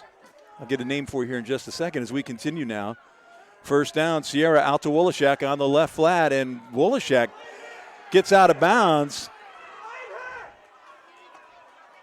Some tempers rising out there as Wolashak goes out of bounds. I'm not sure who drove him out of bounds. Eric, did you see that? Was that Hartley? I think it was Spooner. Yeah. I saw Spooner over there, but I didn't see anybody hit I didn't him. see a hit. I thought he just went out of bounds. Yeah.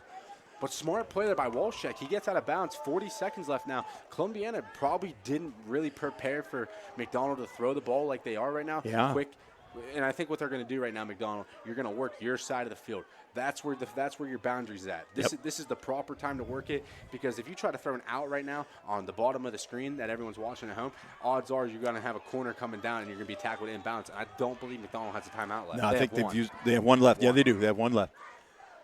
Okay, here we go. It's 2nd and 2. Sierra goes deep, looking for Wolashak again, and Surjanovic jumps in front. I don't know if it affected Wolashak's line of sight, but it certainly got over Liam's head. Wolashak unable to hold on. And that's a great throw there by Schobel. And Wolashak, that's a heck of a job selling the double move. Yeah. And what it was the outside guy was running a hitch. The inside guy was running a wheel route. So when that outside guy sets, you see Schobel duck that shoulder like he's going to throw it there, and here comes Wolashak breaking free up the sideline. McDonald's going to keep it in their back pocket if they need it. I bet we'll see that in the second half. And McDonald calls their third and final timeout. 34 seconds to go here. Second quarter. It's 3rd down and 2 for the Blue Devils from their own 44-yard line. And yet another timeout. I agree with Eric. I think that's they're going to remember that one. They've run it twice. Yeah. That's what Wolashak scored on earlier in this game, and that's what they should have just scored on right there. Yeah.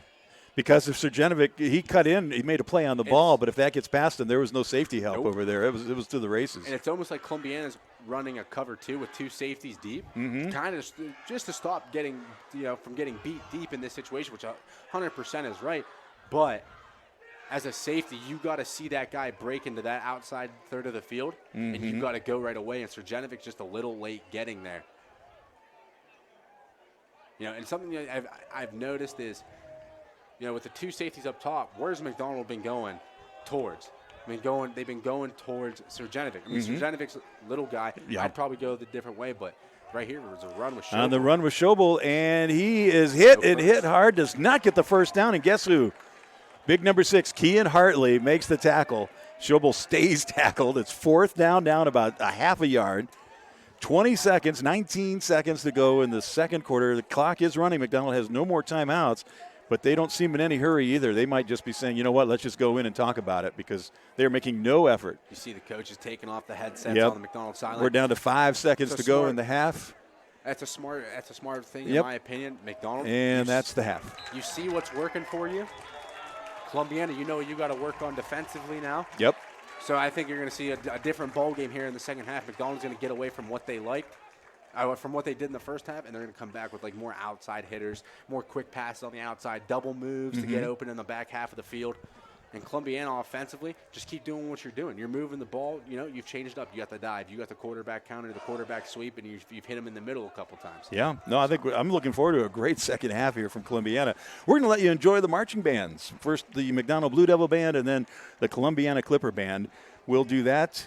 We can get started for that. We'll do a quick commercial break, and then we'll just run off and show the bands for you. And then we'll be back at the conclusion of the halftime bands. We'll recap the first half, and we'll get you ready for the second half. All of that right here on YSN. YSN has helped me really dive into what I want to do. When people say, the voice of the John F. Kennedy Eagles, the voice of the Warren JFK, I smile every time. I can't help it. It's awesome. This is my dream, and then the opportunity that was given to me was absolutely remarkable. It makes me even more proud to be part of the Kennedy family alumni, and it makes me even more proud to be part of YSN. My name is Dom O'Brien, and my sports network is your sports network.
21 News delivers the news as it happens, using the latest technology from where it happens.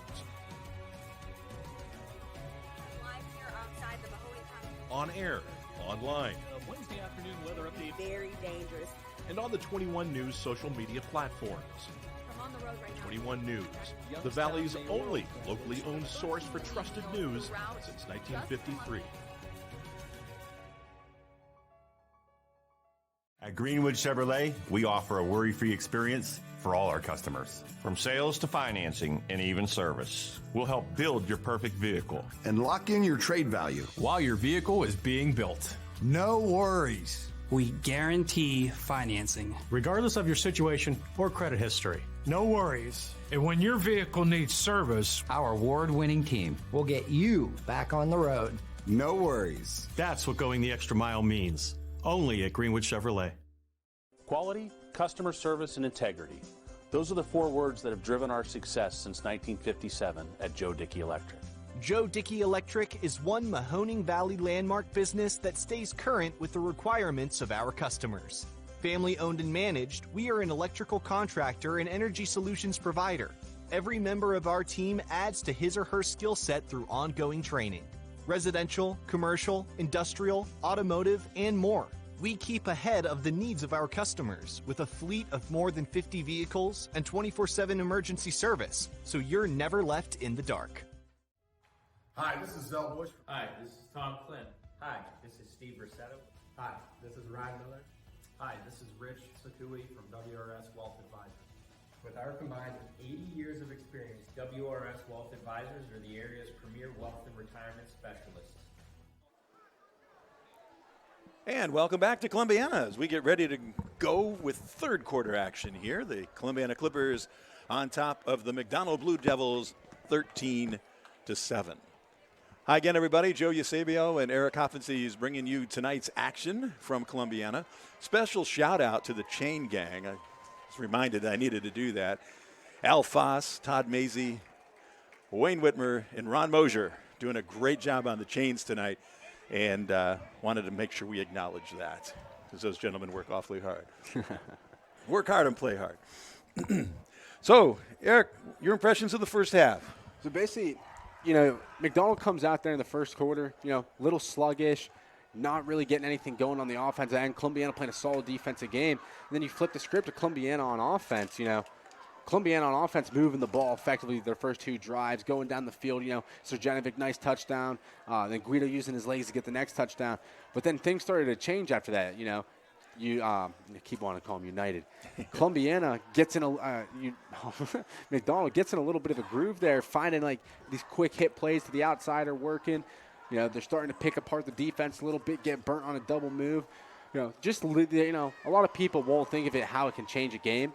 But McDonald, success on the outside, double move. You keep going with that combo, something's got to give for that Clippers defense. Not really having much success going with the middle. Couple plays here, couple plays there. So I'm curious to see how McDonald's going to react to the second half, what adjustments this Clipper defense has made. But then same thing, vice versa. How's this McDonald going to stop this Columbiana offense? You know, they've had success hitting the quick out route, same as, you know, themselves. But then Kean Hartley and Smarza and Pruitt all getting in on it on the ground. Absolutely right. The Clippers and Joe Guido looking good also in that first half through the air for the most part.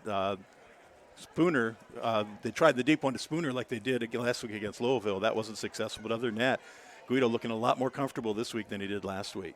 Looking at the scoring real quick in the first half, Joe Guido scored on an 8-yard touchdown run with 5:05 in the first quarter. Put the Clips up 6-0 as the extra point was missed. Next series, Guido a 62-yard touchdown pass to Liam Srđanović, 9:42 of the second quarter, and that gave the Clips a 13-0 lead as Aiden Radcliffe converted the point after touchdown. Then McDonald finally got rolling. A 15-yard touchdown pass capped off a real nice drive. Nathan Sierra to Mike Wolashak.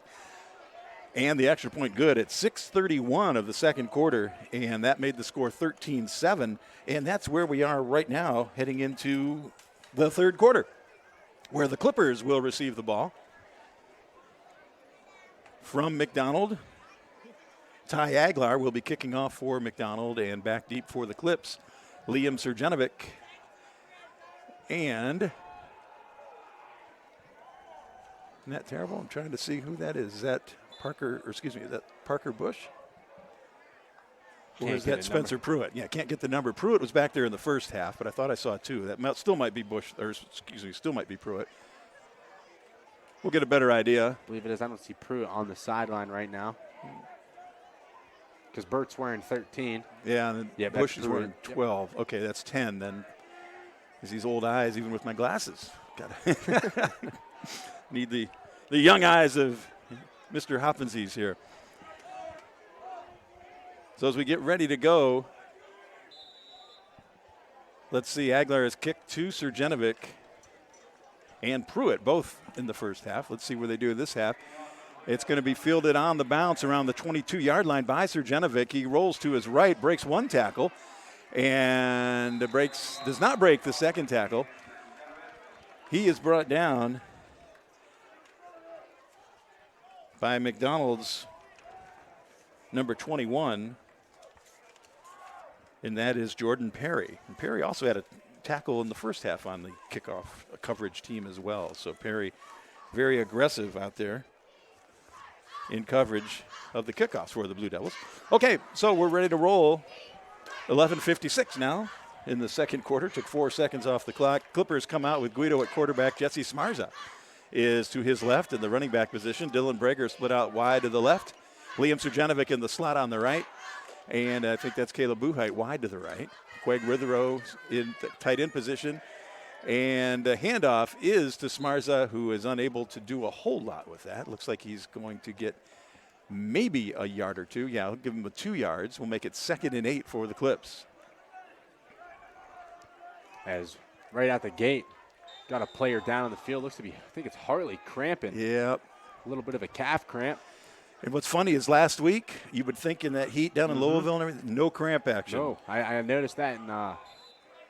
Usually you get 5 or 6 of those, and especially in the early season. Hopefully Kean can work that out and get back at it.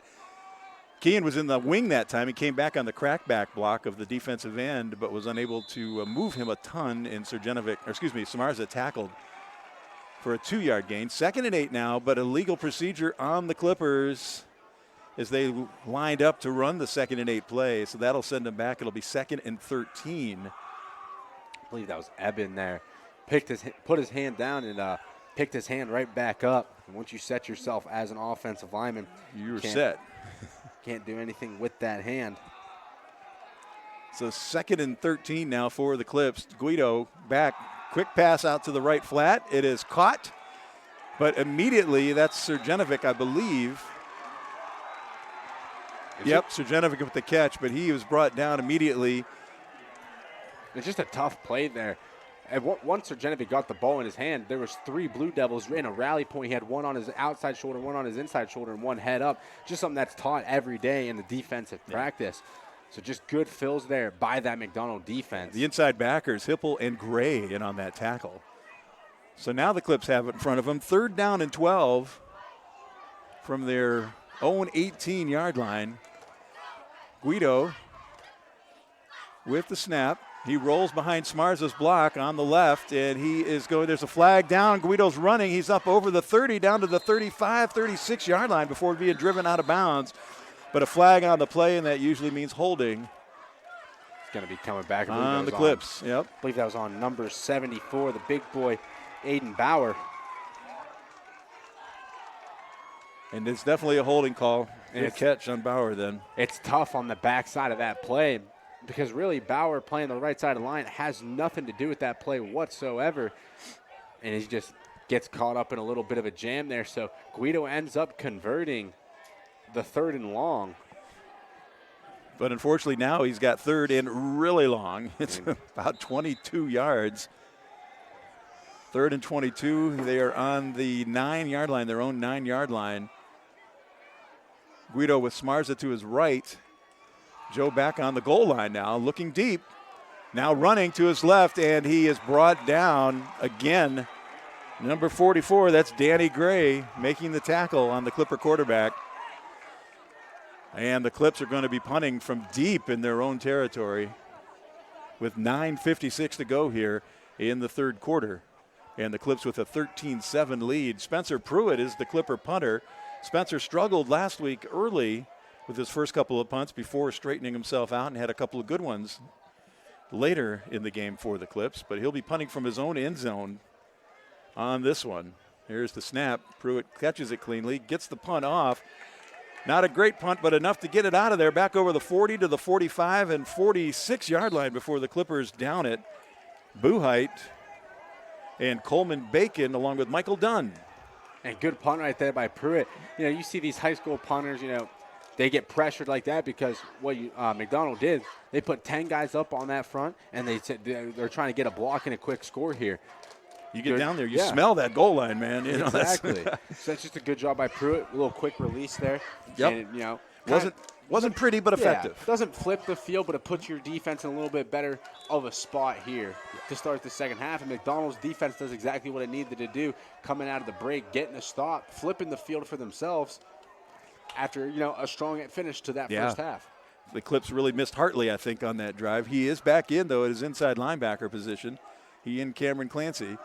And there is the handoff to Zach Schobel from Schobel hands the ball off that time to James Hipple. So Sierra, who had a really nice run in the second quarter as the McDonald quarterback, with Schobel doing most of the running, back on the sidelines as Zach Schobel takes over again at quarterback for the Blue Devils, that time handing it to James Hipple. Hipple gets about 2 and brings it out to the Clipper 45. Something I've noticed when, you know, you see the quarterback change between Schobel and Sierra, when Sierra's in the game, Sierra's throwing. Yeah. When Schobel's playing that quarterback position, he's running. He's running, but you're going to see more of a pass every time, I feel. Yep. Here's Schobel rolling to his left, and he is not throwing there. Running behind some good blocking from McDonald. He gets out over the 40-yard line down to about the 39, where I believe they'll mark it. Let's see. Yep, they're marking it on the Clipper 39-yard line. So that'll make it 3rd and about 2 for the Blue Devils. And you see Schobel, he's rolling out, and it's an RPO once again. He's got the option to throw that quick out. But every time he rolls out, you see he's favoring the ball into that left side. Because as you're taught, you know, he's going down the left sideline, the ball's in the left hand, so you keep it away from those Clipper helmets. So just not really a threat in my eyes to be throwing. No, it's usually a pretty clear indication that he's not going to be throwing it. Schobel now will take the snap. And it's the fake to Wolashak, who's been effective running that little reverse counter play from his wing position, but that time nothing doing. A flag on the play, though, as the Clippers bring him down. Really about a yard gain, if that. It would make it 4th down, but let's see what the flag is. Officials having a conversation. The referee threw it right away, so maybe Columbiana lined up in the neutral zone. Could be. They're counting it off from like the 40. Oh, no, it's a 10-yarder. Yeah. Nope, 15. Somebody did something they weren't supposed to do. We have no way of knowing because they won't tell us, of course, but a 15-yard Clipper penalty gives the Blue Devils new life when they were going for it. You didn't even see the official, you know, signal if it was a personal foul or unsportsmanlike conduct. We don't know up here in the booth. We do know that Schobel back at quarterback for the Blue Devils. That's James Hipple to his immediate right. And Hipple gets the fake. Schobel follows him. Now Schobel cuts outside, makes another cut. He's out over the 20 down to the 18-yard line before Seth Spooner brings him down. Joe Guido came up from the safety position to kind of drive him back inside into the grasp of Spooner. And they really didn't get a whole lot on that. It looks like it's going to be, well, no, they got about 6 yards, I guess. We'll call it 2nd and 4.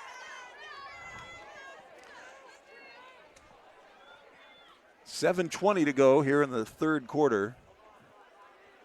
And the Blue Devils driving once again as they did when they had the ball midway through the 2nd quarter. But this time led by quarterback Zach Schobel. James Hipple is at tailback. Now splits over to the right of Schobel, who's in the pistol. Schobel takes the snap, gives it to Hipple. There's a ball on the ground. Fumble. Flag down, too. Let's see who has the ball. Another flag down. They changed the beanbags actually now. The beanbags used to be blue. Now they got the bright orange beanbags. Oh, so that's what it is. They threw the beanbag. I wasn't aware of that. Good catch. So it wasn't a flag. I noticed it earlier when the official threw it out on the one punt. He threw his beanbag, and I was like, "Is that a flag?" The beanbags are orange. Yeah, the flags are yellow. Yep. I'll be darned. It's a good break there for the Clipper defense. It's going to back McDonald up now to about a 3rd and 6. A lot of Columbiana helmets around that ball, though. Surprised they didn't come up with it. Yeah. 'Cause it kind of looked like the ball kicked out and went to the right. It didn't just kind of fall out of his hands right there. Yeah, Hipple never had it. Schobel tried to put it, kind of hit him on the hip with it, and knew right away it was going to be a fumble. So anyway, 3rd and about 6. Schobel at quarterback. Hipple moves over to his left now. That's Danny Gray in motion, and they're going to go power left. And here's Schobel off left tackle. He's moving, but he is brought down hard.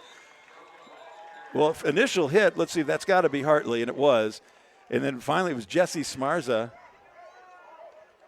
And it looks like Branson Graham that brought him down for good. Something I'm surprised we haven't seen Columbiana do a little more of is every time McDonald comes out of the backfield, they bring their running back right behind the quarterback, and the quarterback motions in one way or another.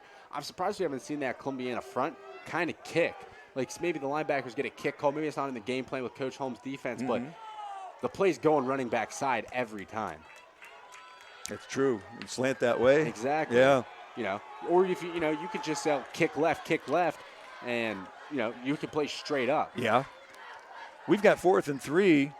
Hipley to the right of Schobel, and he hands it this time to Wolashak again. And Wolashak gets positive yardage all the way down to the Clipper 5, inside the 5 down to the 4. First down, McDonald, and goal to go. And that's that same play they've been running and been effective with most of the night. I think I've only seen once where it didn't work. I've seen about 4 where it has. Columbiana, once again, last week, you know, you could say the same thing with Lowville. Lowville didn't really beat them up inside. You know, it was just outside. Not good rally points to the ball, not flying down to the ball. Jet sweep, your safety should be flying down, coming to try to set that edge and force him back inside. Here's Schobel just keeping the ball himself, going off left tackle, left end, and into the end zone for a touchdown. McDonald running it down the Clips' throats here in this series, and they now have a chance to tie the game or perhaps even take the lead. Looks like he's actually down there marking it Actually, short. they've tied it. I saw the one official signal touchdown. I saw the other one wave it. So did they? Is it on the scoreboard? No, it's not. And it's 4th down. You're right, Eric.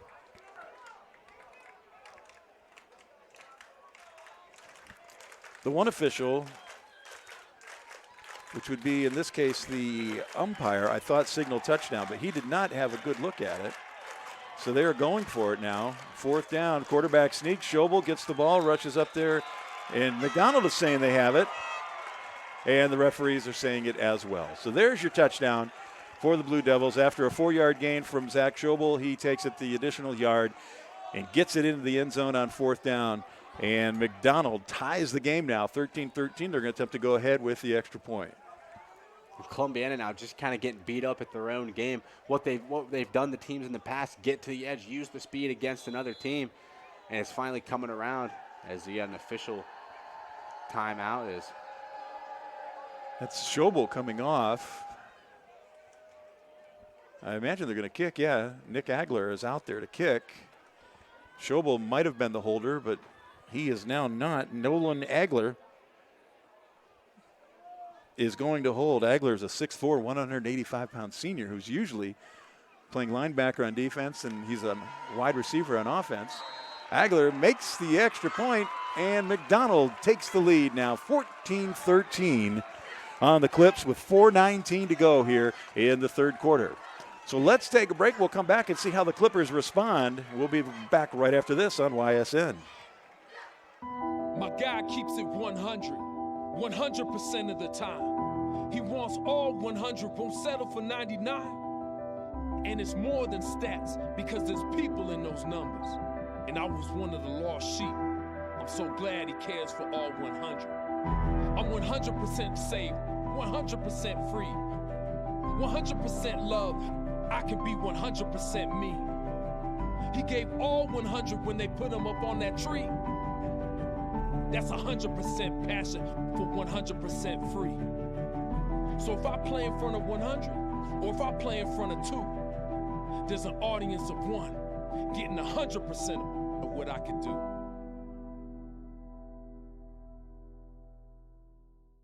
Coca's Pizza, your high school football headquarters. Come to pregame with half off select appetizers in our dining room starting at 5 p.m. Also want to stay for the game? We'll be playing it live. That's Coca's Pizza. We serve it hot.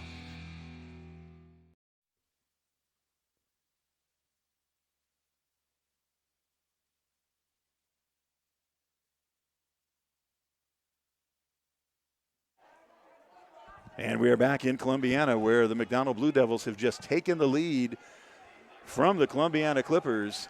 McDonald scoring on a 1-yard touchdown run from Zach Schobel at 4:19 of the third quarter. And McDonald now up by 1, 14-13.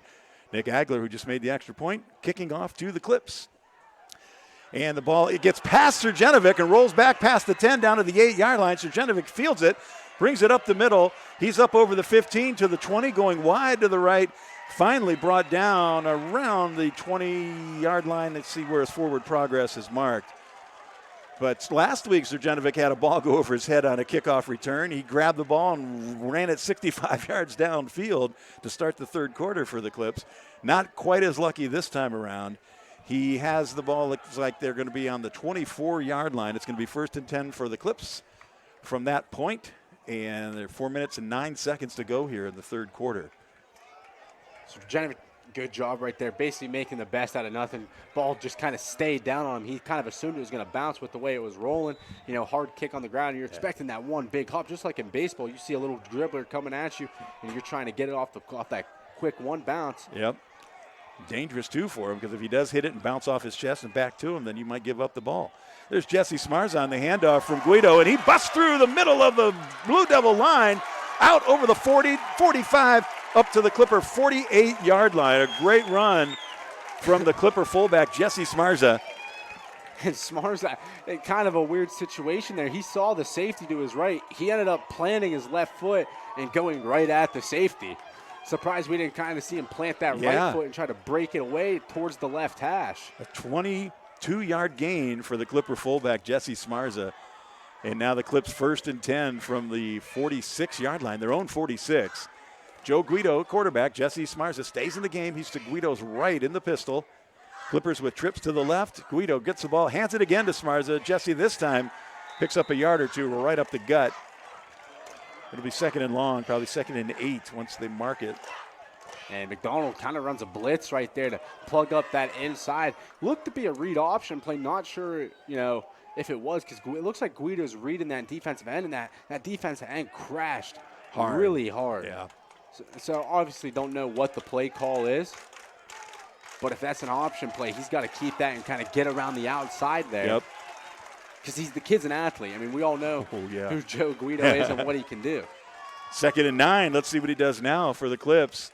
Again, Smarza with the handoff. He busts through over the 50 down to the 48-yard line of McDonald, but still going to be 3rd and about 5 yards for the Clips to keep this drive moving along. Run the play. I mean, it looks to be the same play 3 straight times in a row. And Smarza now coming out of the game. Spencer Pruitt will be in at the fullback slot. Kean Hartley was in on defense. He's not in on offense unless he's at tight end. Let me see the far side of the field. No. It's on the sideline right now, standing in front of number 12. Yep.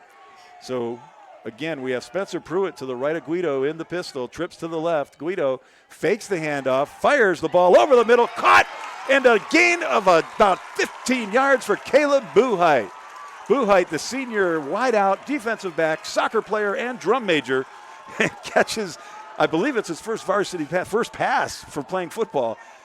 But it's for a Clipper 1st down on a bullet from Guido to Buhite. And just another play action pass where Guido does a good job of holding that fake to Pruitt. Linebacker steps down, backside wide open. Now Pruitt with the handoff from Guido up over the 30 down to the 28-yard line of McDonald as the Clips drive moves on. It's going to be 2nd down and about 7 for the Clippers.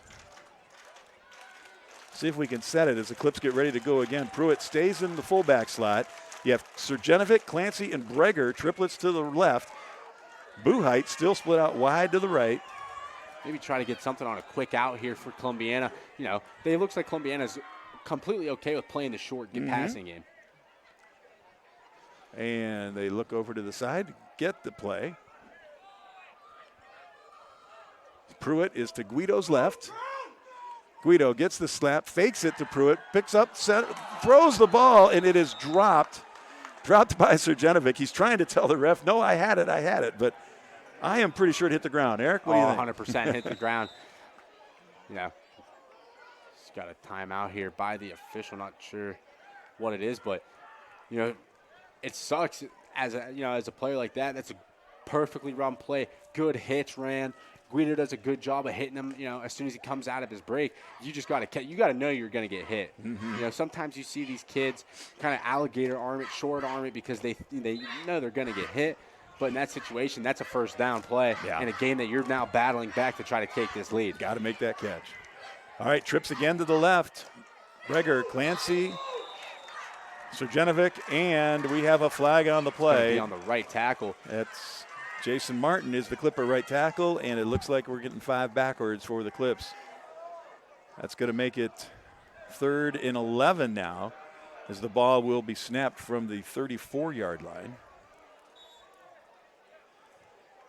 Offense stays the same. You've got Buhite split wide to the right. Surjanovic, Clancy, and Breger to the left. Spencer Pruitt at fullback. Guido at quarterback. Pruitt to Guido's left. Here's the snap from Branson Graham. Joe fakes it, hits Clancy over the middle, and Cameron down over the 20-yard line to about the 18, and that will be enough for a first down. Columbiana just sticking with the RPOs. Clancy, good job of kind of beating that outside backer, getting right up the seam. It's one of those plays where that inside guy, the first slot guy and the second slot guy are kind of crossing patterns and switching up that defense, and he gets inside of, I believe that was number 10. Yeah, that is number 10 for McDonald. Drew Zajac. Zajac, yep. Does a good job of beating him inside. Guido this time hands it to Pruitt, and nothing happening up the middle there. Columbiana just absolutely getting no push up front right now. We've seen Columbiana now in this drive run that dive play 4 times. One time it goes for a 25-yard gain. The next 3, I mean, what have we gained? 3 yards off of it. Hasn't done anything since, and that's Jesse Smarza in the game. Pruitt out, Jesse in, and Jesse was the ball carrier on that play. No gain, makes it 2nd and 10. Ball on the 17-yard line of McDonald. Guido with Smarza to his left, to his right. He's in the pistol, and we still have Buhite to the right. Breger, Clancy, and Surjanovic split out to the left. And Guido will take the snap. No, he won't take the snap. The ref will blow it dead. Let's see, was it too much time, or what are they? Timeout. That's the end of the quarter. Holy cow, that was fast. You're right, Eric. So the third quarter ends in a good ball game here in Columbiana. The score, McDonald 14, Columbiana 13, but the Clips are driving. We'll see it when we get back right after this on YSN. Hi, this is Tommy Clem, owner of WRS Insurance Solutions. WRS Insurance Solutions is a local independent agency that specializes in life, Medicare, long-term care, and disability products. Call us at 330-953-3722 or visit us at wrsinsuranceSolutions.com to learn more. Good luck to all the student athletes in the Valley. My guy keeps it 100% of the time. He wants all 100, won't settle for 99. And it's more than stats because there's people in those numbers. And I was one of the lost sheep. I'm so glad he cares for all 100. I'm 100% safe, 100% free, 100% love. I can be 100% me. He gave all 100 when they put him up on that tree. That's 100% passion for 100% free. So if I play in front of 100, or if I play in front of 2, there's an audience of 1 getting 100% of what I can do.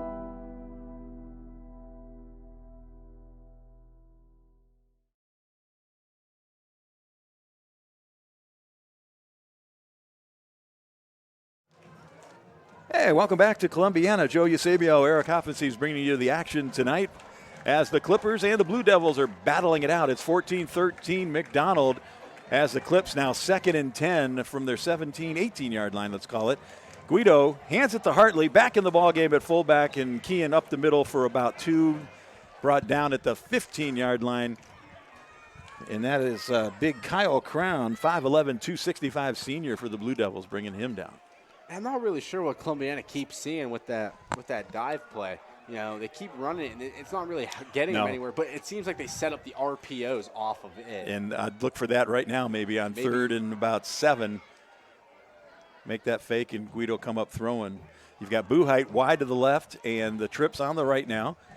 Seth Spooner, be aware of this. You got Spooner split out widest to the right. They're going to look for him, I'll bet. Cam Clancy inside of him and Srđenović there. Right tackle. Oh, my goodness. Boy, you hate to see that. Another offside penalty, or procedure penalty, for the Clips. Well, I'm not sure what he's doing. He's set. Once you're set, you're set. You're set, right. He picks his hand up and he kicks his leg like his legs are tight. You got to, as an offensive lineman, that's uncomfortable. Don't get me wrong. You got to be in that position for 40 seconds when you're doing, you're trying to draw him off first and then go. Well, hopefully they do it here. Guido again Ball with start on the left guard. Yep. The Clips just shooting themselves in the foot here. Now going to be 3rd and about 18 when they had a nice drive going.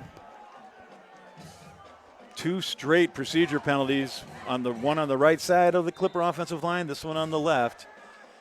And now a Clipper ball is placed on the 26-yard line. As Guido will roll to his right. He's going to look for Spooner downfield, but he's got Cameron Clancy open in the middle. Joe throws it to get rid of it, and he's lucky it wasn't picked off. Spooner was covered. Flag. And another flag on the play. We'll see what the flag is. Joe had Cameron Clancy open for a brief time as the defense was shifting towards Spooner. Holding call this time on the Clippers. So that's 3 straight penalties for 20 yards, bringing them back. My goodness. It's a good drive going. But now the Clips are looking at 3rd down. Honestly surprised we didn't see McDonald just decline the penalty after. Yeah. It puts them in 4th down. I understand what they're doing now, but 3rd down. 3rd and forever for the Clips. It's high school football. We've seen teams break 40-yard plays on 3rd down. I got to believe they won't be running this one up the middle. 3rd and about 30 from their own 40-yard line. Guido with Hartley to his right, just drops straight back, looking downfield. He's going deep over the middle. That's Cameron Clancy, and the ball is almost intercepted by Zach Schobel of the Blue Devils. Their safety. Schobel comes up, cut right in front of Cameron, and almost had the ball, dropped it. So the Clips will get another chance on 4th and, as I said, about 30 yards. Gonna punt, but what's tough in that situation, Guido's kind of just staring down Clancy. Mm-hmm. He had number 9, Brager, wide open on the left hash. He's staring down the middle of the field, so the safety just going to keep sitting there, watching his eyes. Yep. Pruitt kicks one down into the almost over the 5. It might die right there, and it does. A great punt from Spencer Pruitt. Again, not pretty, but awfully darn effective. Downed at the 4-yard line by Coleman Bacon of the Clippers. Max Conway down there as well in coverage. So McDonald does not allow the Clippers to score, but in doing so are going to take over here with 10 minutes and 11 seconds to go in the ball game. They're going to have the ball 1st and 10 on their own 4-yard line. So now Columbiana, same thing. You have McDonald pinned back deep in their own territory. You don't want to let them breathe here. McDonald's going to keep doing what they're doing. They're going to try to get outside of you and get upfield, but it's a lot of window dressing right now for this Clipper defense. So you just got to be smart, stay home, reach your keys, and try to get a quick stop as the guard pulls. Schobel hands it to Hipple. Looks to be a loss on the play, actually. I know, that was good. Great job. Craig Witherow in for the Clips with Cameron Clancy to make the tackle. And no gain for the Blue Devils, making it 2nd and 10 from the 4. Clancy and Kean Hartley bottling things up in the middle as they've done for 2 seasons now for the Clips. Srđenović, Spooner, Guido, and Buhite in coverage in the defensive backfield for the Clips. 2nd and 10, and now it looks like it's Nathan Sierra in at quarterback for McDonald. He hands the ball. And again, right up the middle, the Clips all there. I see Bryce Eben And Branson Graham in on that tackle. And, you know, maybe you think McDonald's just playing it smart here, you know, because we've seen McDonald run a lot of sweeps, but they're running it out of the shotgun. So, Columbiana, you catch them one time, the odds are you have a good chance of getting a safety. So, maybe McDonald coaches know, okay, our defense is, you know, besides the first 2 drives of the game, you've played a heck of a game. There you have.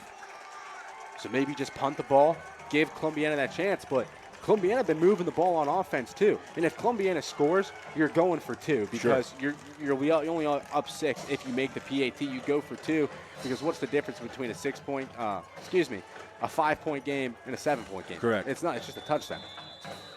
So McDonald kills some clock and then calls timeout right before they would have been penalized for delay of game. 8 minutes and 40 seconds to go in the ball game.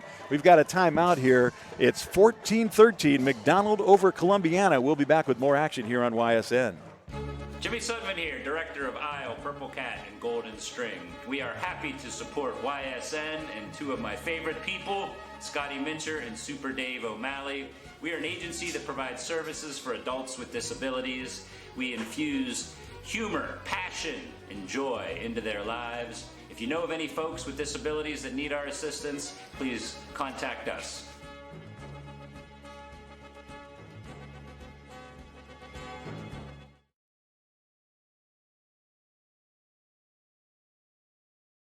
They say American craftsmanship is making a comeback. Of course, at Baird Brothers Fine Hardwoods, it never went away. People are floored by Baird Brothers' authentic hardwood floors.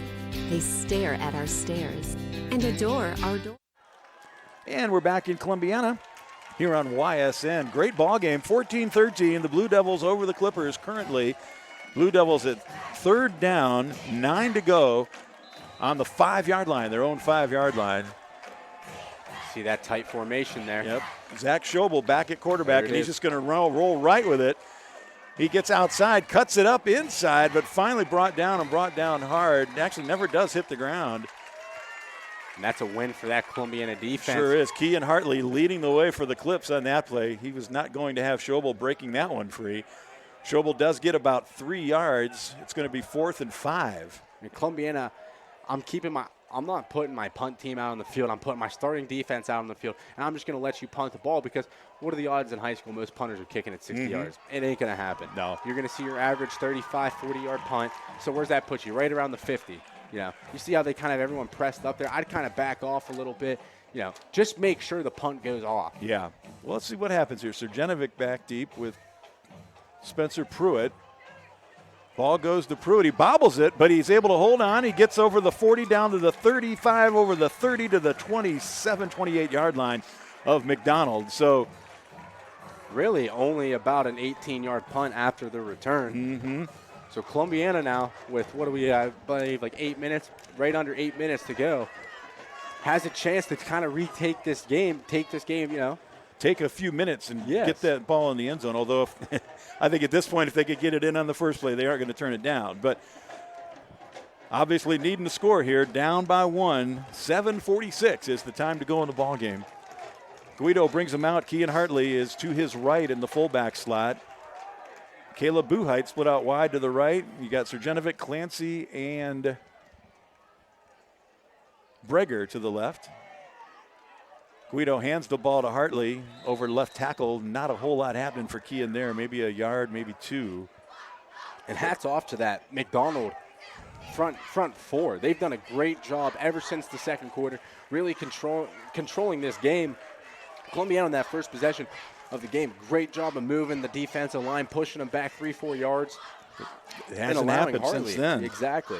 That's just that McDonald defensive line being way more physical than the Columbiana offense. That's Kyle Crown, Logan Presco, Johnny Kakikdo, and Ty Agler, the front 4 for the Blue Devils, doing a nice job here in the second half. Guido drops the snap. We've got a broken play. Guido looking downfield, though. He has Sergenovic.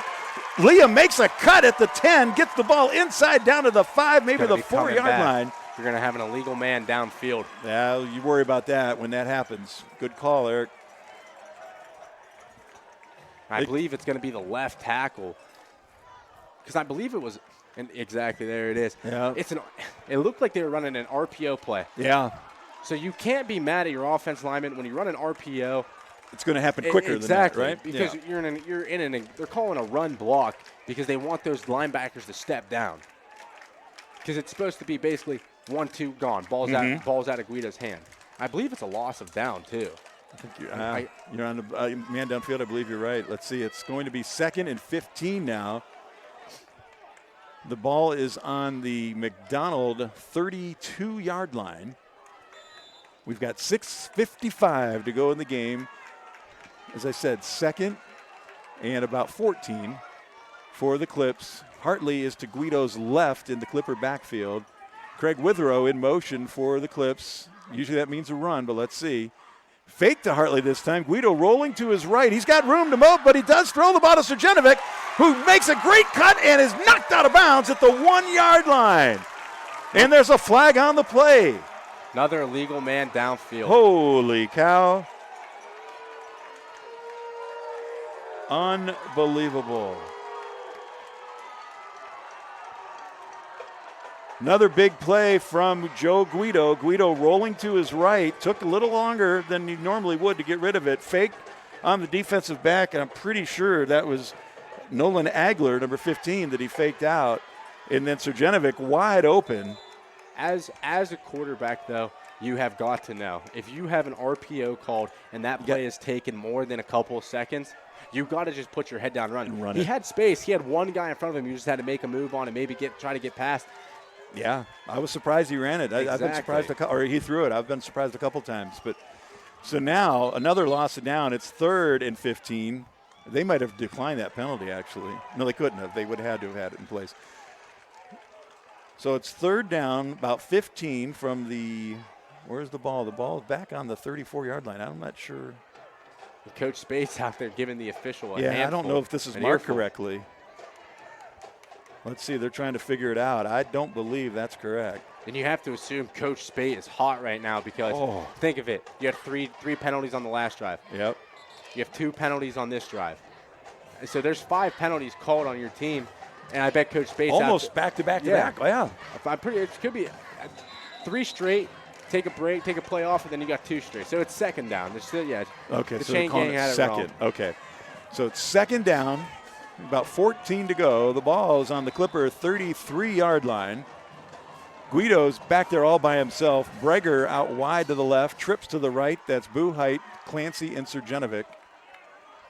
That's Withrow, I think, in the slot coming motion. No, that's Hartley. Start. Left guard. And, boy, the Clips just can't get it out of their own way right now. Man, you hate to see it. They've done nothing. They've done the right things this half to put themselves in position to win this game. Yep. But you can't win games when you hurt yourself. No, you just keep going backwards. My goodness. Curious to see the penalty yards here after the game. Yeah. 2nd and 20 now. As the officials are 5:56 to go in the ball game. The ball is on the Clipper 37-yard line, we'll call it.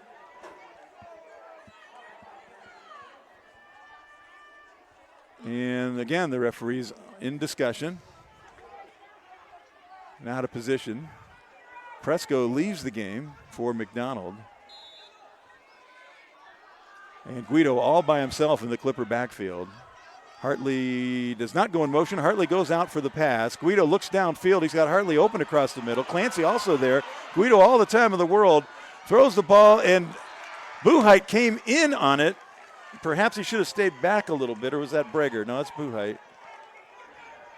See, not a big fan of the 4 verticals in that situation. You're looking at 3rd and 20. Okay, you're 2nd and 20 right there. 2nd and 20. What you need to do? You need to try to get 10 yards back. 3rd and 10 is a lot more manageable than what you're about to do now, because what we're going to see again, I bet, is we're going to have Columbiana punt the ball, try to pin McDonald back deep. The danger there is you start running out of time a little bit. 5:47 now to go in the ball game. It's going to be 3rd and 20 for the Clippers. The ball is on the 37-yard line of McDonald. Hartley is to Guido's right. Guido in the pistol. Buhite split out wide to the right. Joe bobbles the snap, does have it, now up and running. He gets past a couple guys, makes a move now, and breaks a tackle over the 25 out of bounds at about the 21-yard line on a late hit.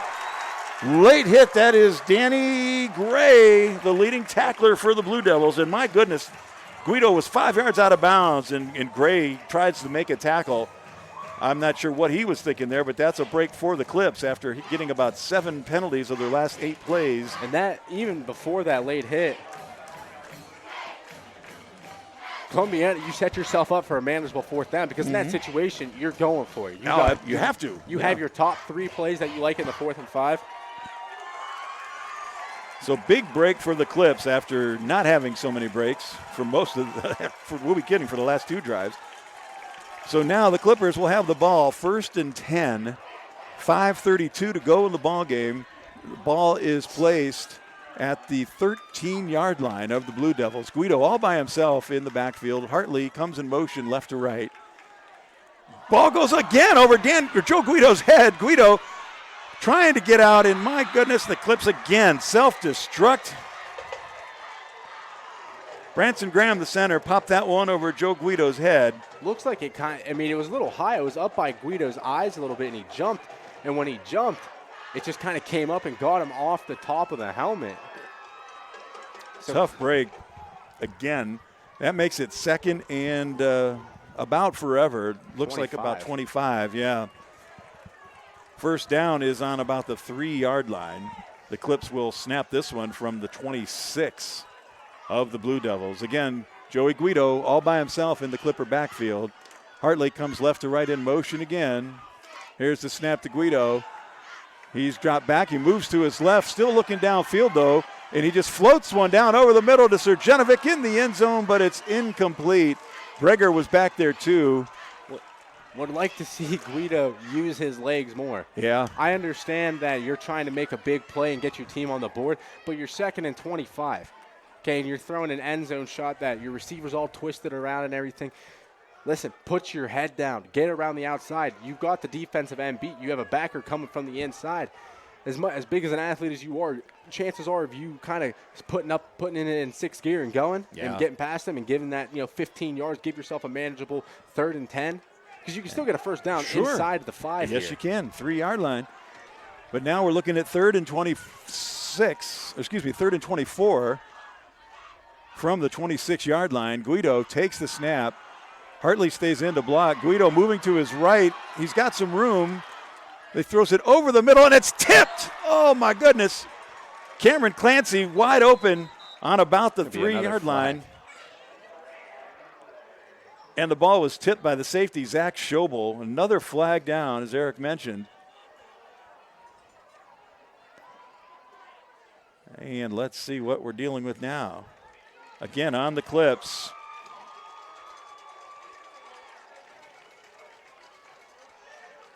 Yes.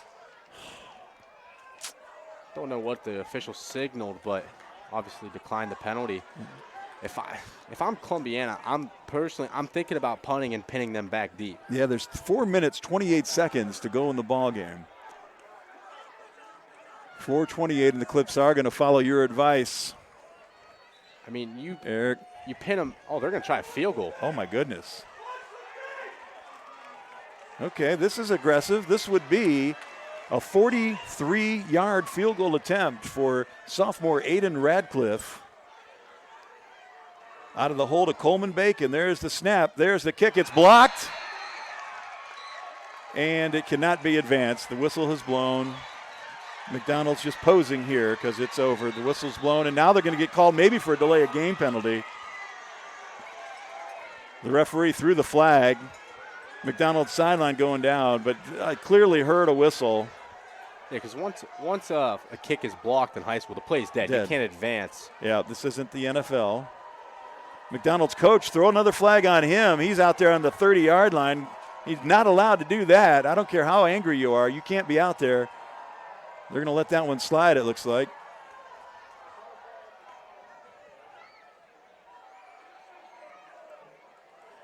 And it wasn't a penalty. Again, it was the beanie they threw after the block. Kind of just a weird situation. And I don't personally do not understand the point of trying a 40-yard field goal for the Clippers when it looks like the field goal team's been shaky as it is. Yeah. Here's the thing. There was pressure way up the middle on that. The kick didn't have a chance. You punt the ball.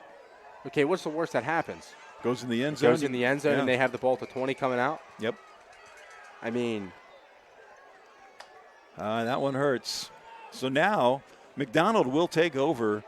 4 minutes, 26 seconds to go in the ball game. It's McDonald's ball, 1st and 10 on their own 31-yard line. Let's see if Schobel or Sierra is the quarterback. It's Schobel. And he's got James Hipple, his tailback, to his immediate right. Schobel will take the snap. Gives it to Hipple. Hipple off left guard, breaks one tackle. That was Kean Hartley, and finally brought down a couple of yards downfield. Jesse Smarza and Luke Booth in there as well. And Columbiana going to have to try to figure something out here, how to stop this McDonald offense. No answers. I mean, McDonald didn't really kick their offense into gear until midway through that second quarter. Now McDonald's going to do everything they can to drain every second off that clock. It's running 3:47 to go in the ball game.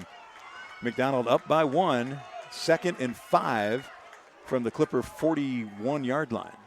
Excuse me, 36-yard line, and it's the McDonald 36. Counter. Sorry. They faked the counter. Schobel kept it instead of giving it to Wolashak, and Schobel up over the 40 to the 45-yard line, a first down for the Blue Devils. And Columbiana not reading keys at all. The guard and tackle from McDonald, I mean, if you just look at it on paper, the right guard 230, the right tackle, 190. I guess he's a small guy. Don't look small from up here. No. But they're pulling. They have high hats. You got to know as a defensive end, squeeze down hard. Nothing's coming back for you. You should have had that play bottled up. Yeah. And linebackers, you got to help each other out. Clancy's got to come up and fill it. And Hartley on the backside's got to make the tackle. 3 minutes to go in the ball game. McDonald 1st and 10 from their 45-yard line. There's the fake to Hipple. So now Coach Spade can start using his timeouts. And Schobel keeps it, goes over right guard, does not get anything, maybe a half yard, but now they're going to mark it at the 45 where it'll be 2nd and 10. Why wouldn't Columbiana use a timeout? You just got them on a nice, you're under 3 to go. You need to be burnt. You have all 3 timeouts in your back pocket.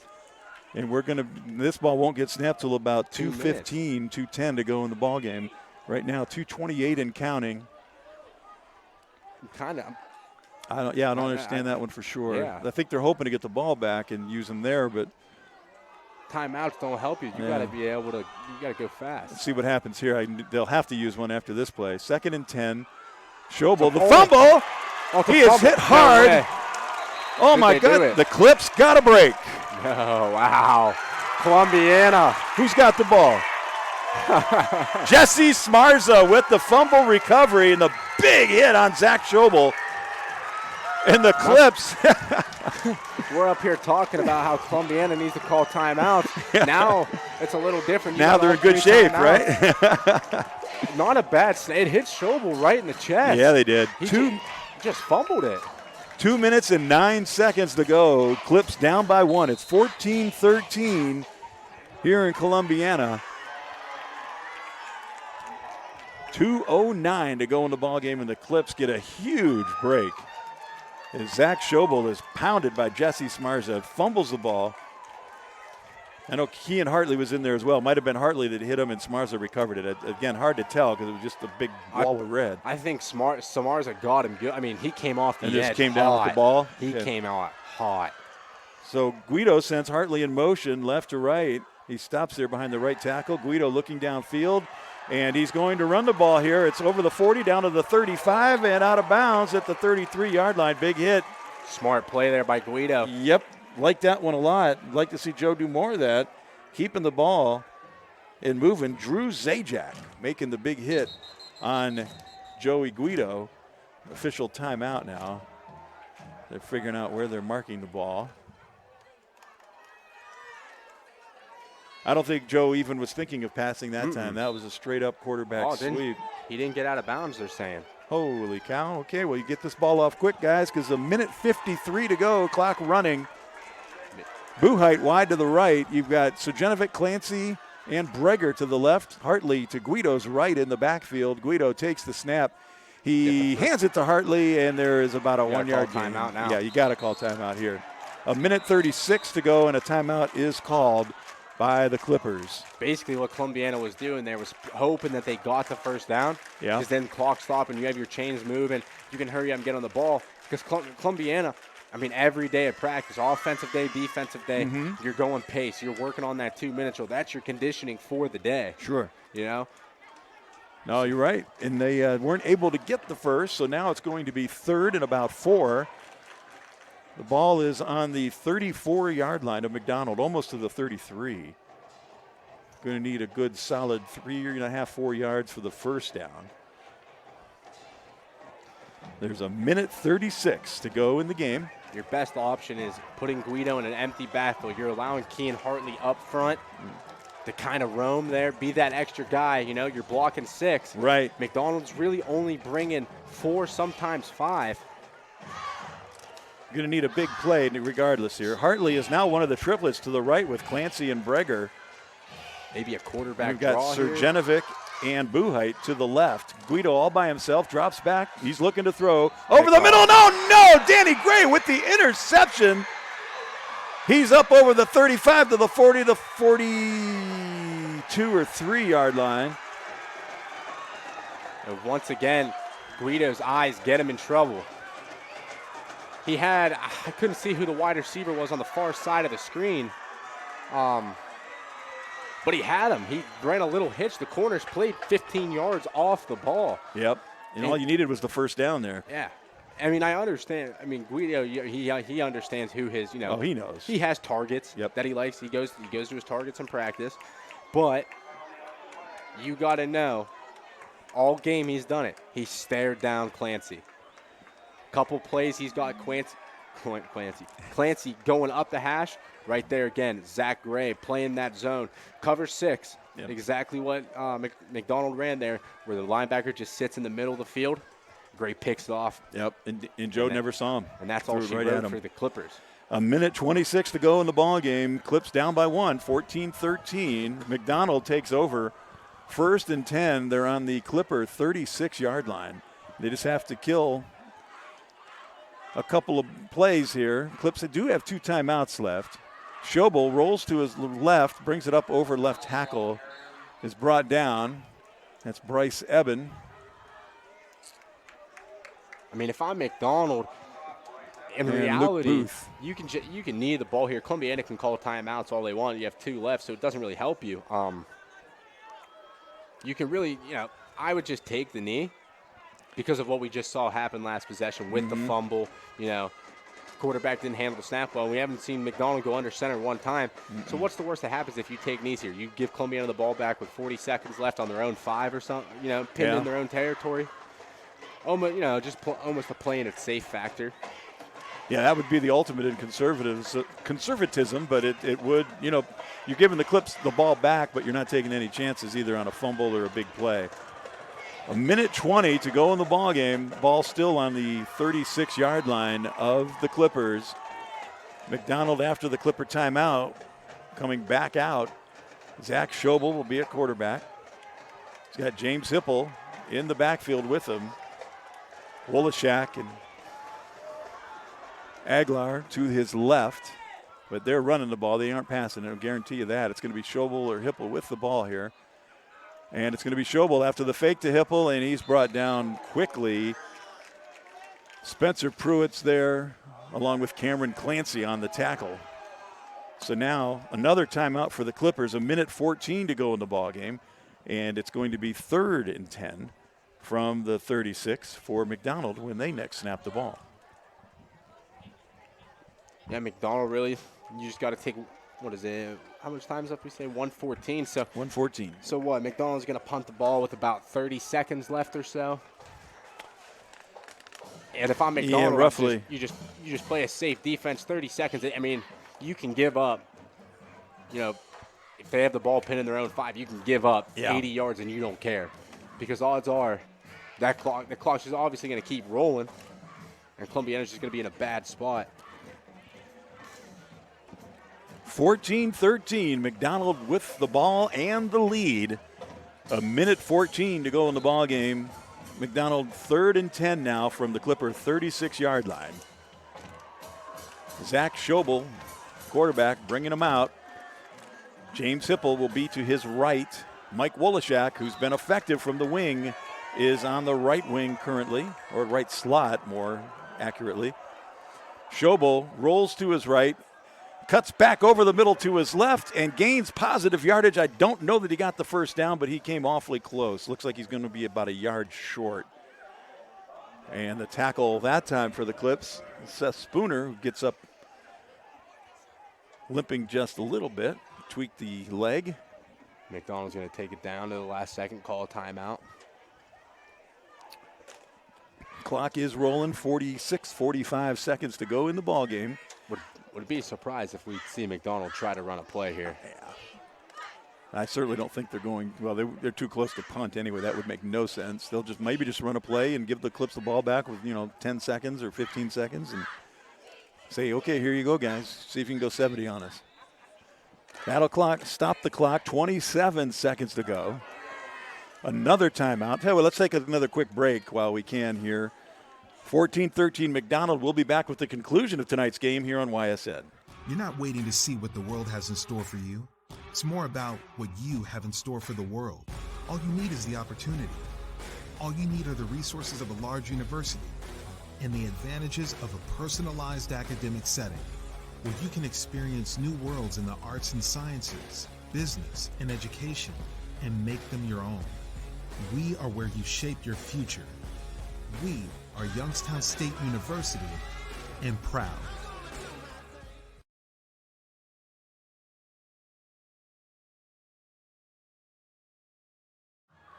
And back in Columbiana for the conclusion of the big game here. 14-13 McDonald. It's 4th and 3.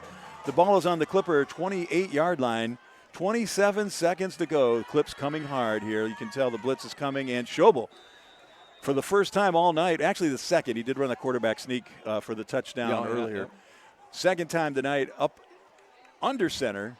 Didn't like what he saw from the Clippers. Clancy and Hartley both right there over the ball and would be coming hard. So they probably had the sneak called again. He decided he's going to hold off, call that timeout. And so McDonald, after the timeout, 27 seconds to go in the ball game. They're up by 1. It's 4th down, 3 to go for the first. And we'll see what if the Clipper defense can stop them. They'll have a chance for a couple of plays.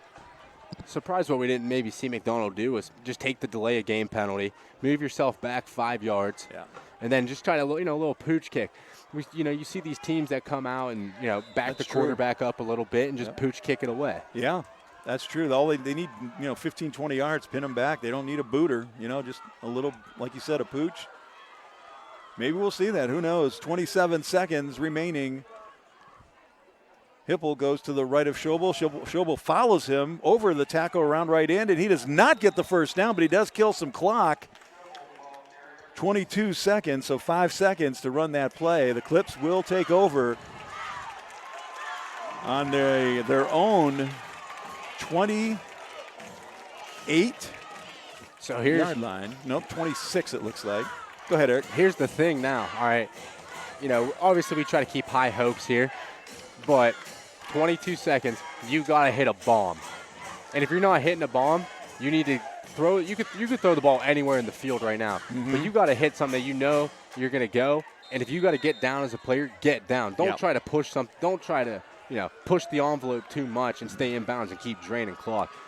Because as slow as those chain guys are over on that far side of the field, that's as slow as the clock is going to take. And we know that's Al Foss, Todd Mazie, Wayne Whitmer, and Ron Mosier. They are moving real quick over there. So here we go, 22 seconds now to go in the game. Clippers have the ball 1st and 10. It's at their own 27-yard line. Unique formation here. You can see Hartley is actually behind the center. They've got everyone over to the right. You see this play sometimes during extra points. There's the pass to Pruitt from Guido. Pruitt getting outside. Nothing happened. He needs to get out of bounds. Hopefully he did. Thought maybe you were going to see like a double pass. That's what I was wondering if they were going to go back. They did not. Or I thought maybe he might stop and throw it. Do like a little halfback pass. I mean, if I'm McDonald, I don't have my two corners, my two safeties anywhere near the ball. As you see now, they're backing up. There's no reason. No. You can't let anybody get behind you. Second down, 13 seconds to go in the game. 2nd and 7, but that really doesn't matter at this point. Guido drops back to his 20. He's looking downfield. He fires. He's got Clancy, who goes out of bounds at the 47-yard line of McDonald. Nice pass and catch there. Used up a lot of clock, though. 6 seconds to go in the ball game, but this gives Guido a chance to get the ball downfield. Maybe, I don't know if he's going to get it in the end zone. That'd be a heck of a toss, but maybe at this point. I mean, 6 seconds. You see how deep the corners are playing off the ball. Take that inside guy, run a quick out. Yep. Run a quick out. It's only going to take about 3 seconds. Run a quick out and give yourself that chance to throw that 40-yard pass. Then take that shot in the end zone. Yep. Exactly. Hartley to Guido's right. Joe gets the ball, drops back. He's on his own 45. He can't be rolling too long. And that's the ball game, folks. Ball is thrown incomplete. And time had run out on the Clippers. They had 6 seconds there, and it took too long to get it off. Disagree with the play call. It was once again a 4 vertical look. Yeah. On that 4 vertical look, you're telling Guido we need you to throw the ball 40, 50 yards to the end zone. Right. Think you should have ran a quick out because that stops the clock, gives you time as an offensive line to kind of settle this huddle. Basically know, hey, we got 1 play left. We better block our butts off for 1 play. Yeah. Columbiana doesn't do it. Coach Spate falls short of win 200 for another week, and he looks to get it next week when Conneaut, little hike down from the lake. Conneaut comes to town. Conneaut comes to Columbiana. A lot of C's there. All right, well, that's our ball game tonight. Let's review the scoring real quick for you. That started off in the first quarter. The Clippers with Joe Guido, an 8-yard touchdown run, but 5 minutes and 5 seconds into the first quarter, or left to go in the first quarter. The point after was missed. It was 6-0 Columbiana. Next possession, Clippers again score on a 62-yard pass from Joey Guido to Liam Sergenovic. That was at 9:42 of the second quarter and gave the Clips a 13-0 lead after Aiden Radcliffe's extra point. Unfortunately, that would be all the scoring for the Clips tonight. After that, it was all McDonald, a 15-yard touchdown pass with 6:31 to go in the second quarter from quarterback Nathan Sierra to Michael Wolashak. And that made the score 13-7 after Nate Aguilar converted the extra point for the Blue Devils.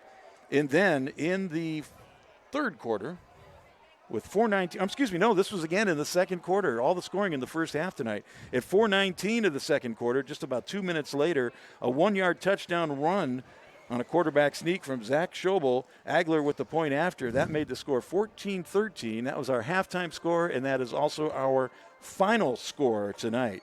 14-13 McDonald over the Clippers in a tough one here in Columbiana. Eric, any final thoughts? No, it was a solid ball game. Columbiana, I mean, that's a heck of a stride from last week. Okay. Yes. Obviously, both teams got blown out of the water last week, but there's things to work on. All right. Columbiana's got next week to figure it out before it really starts to ramp up. You can lose these first 3 games; they mean nothing. Yep. What matters is when you hop into league play. And I think Columbiana in the Eastern, in the OAC is a good team. They have athletes. McDonald, they had some athletes tonight that were just a little bit better than Columbiana, but things to work on. Offensive line in the first half for Columbiana, great first half, but football's a 2-half game. Didn't pull it all together there in that second half. So they got to play a full, 40-minute or 48-minute game next week and try to pull out a win against Conneaut.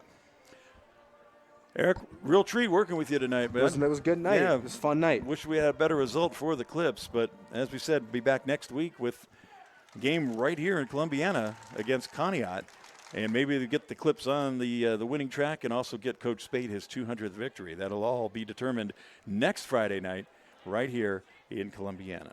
So that'll do it tonight. A final score, 14-13. McDonald beats the Clips. For Eric Hopfensies, I'm Joe Eusebio. Have a great night, everybody, a good week, and we'll see you again next week for more Clipper football here on YSN. YSN thanks you for watching this presentation of your sports network. For stories, stats, and more, go to ysnlive.com.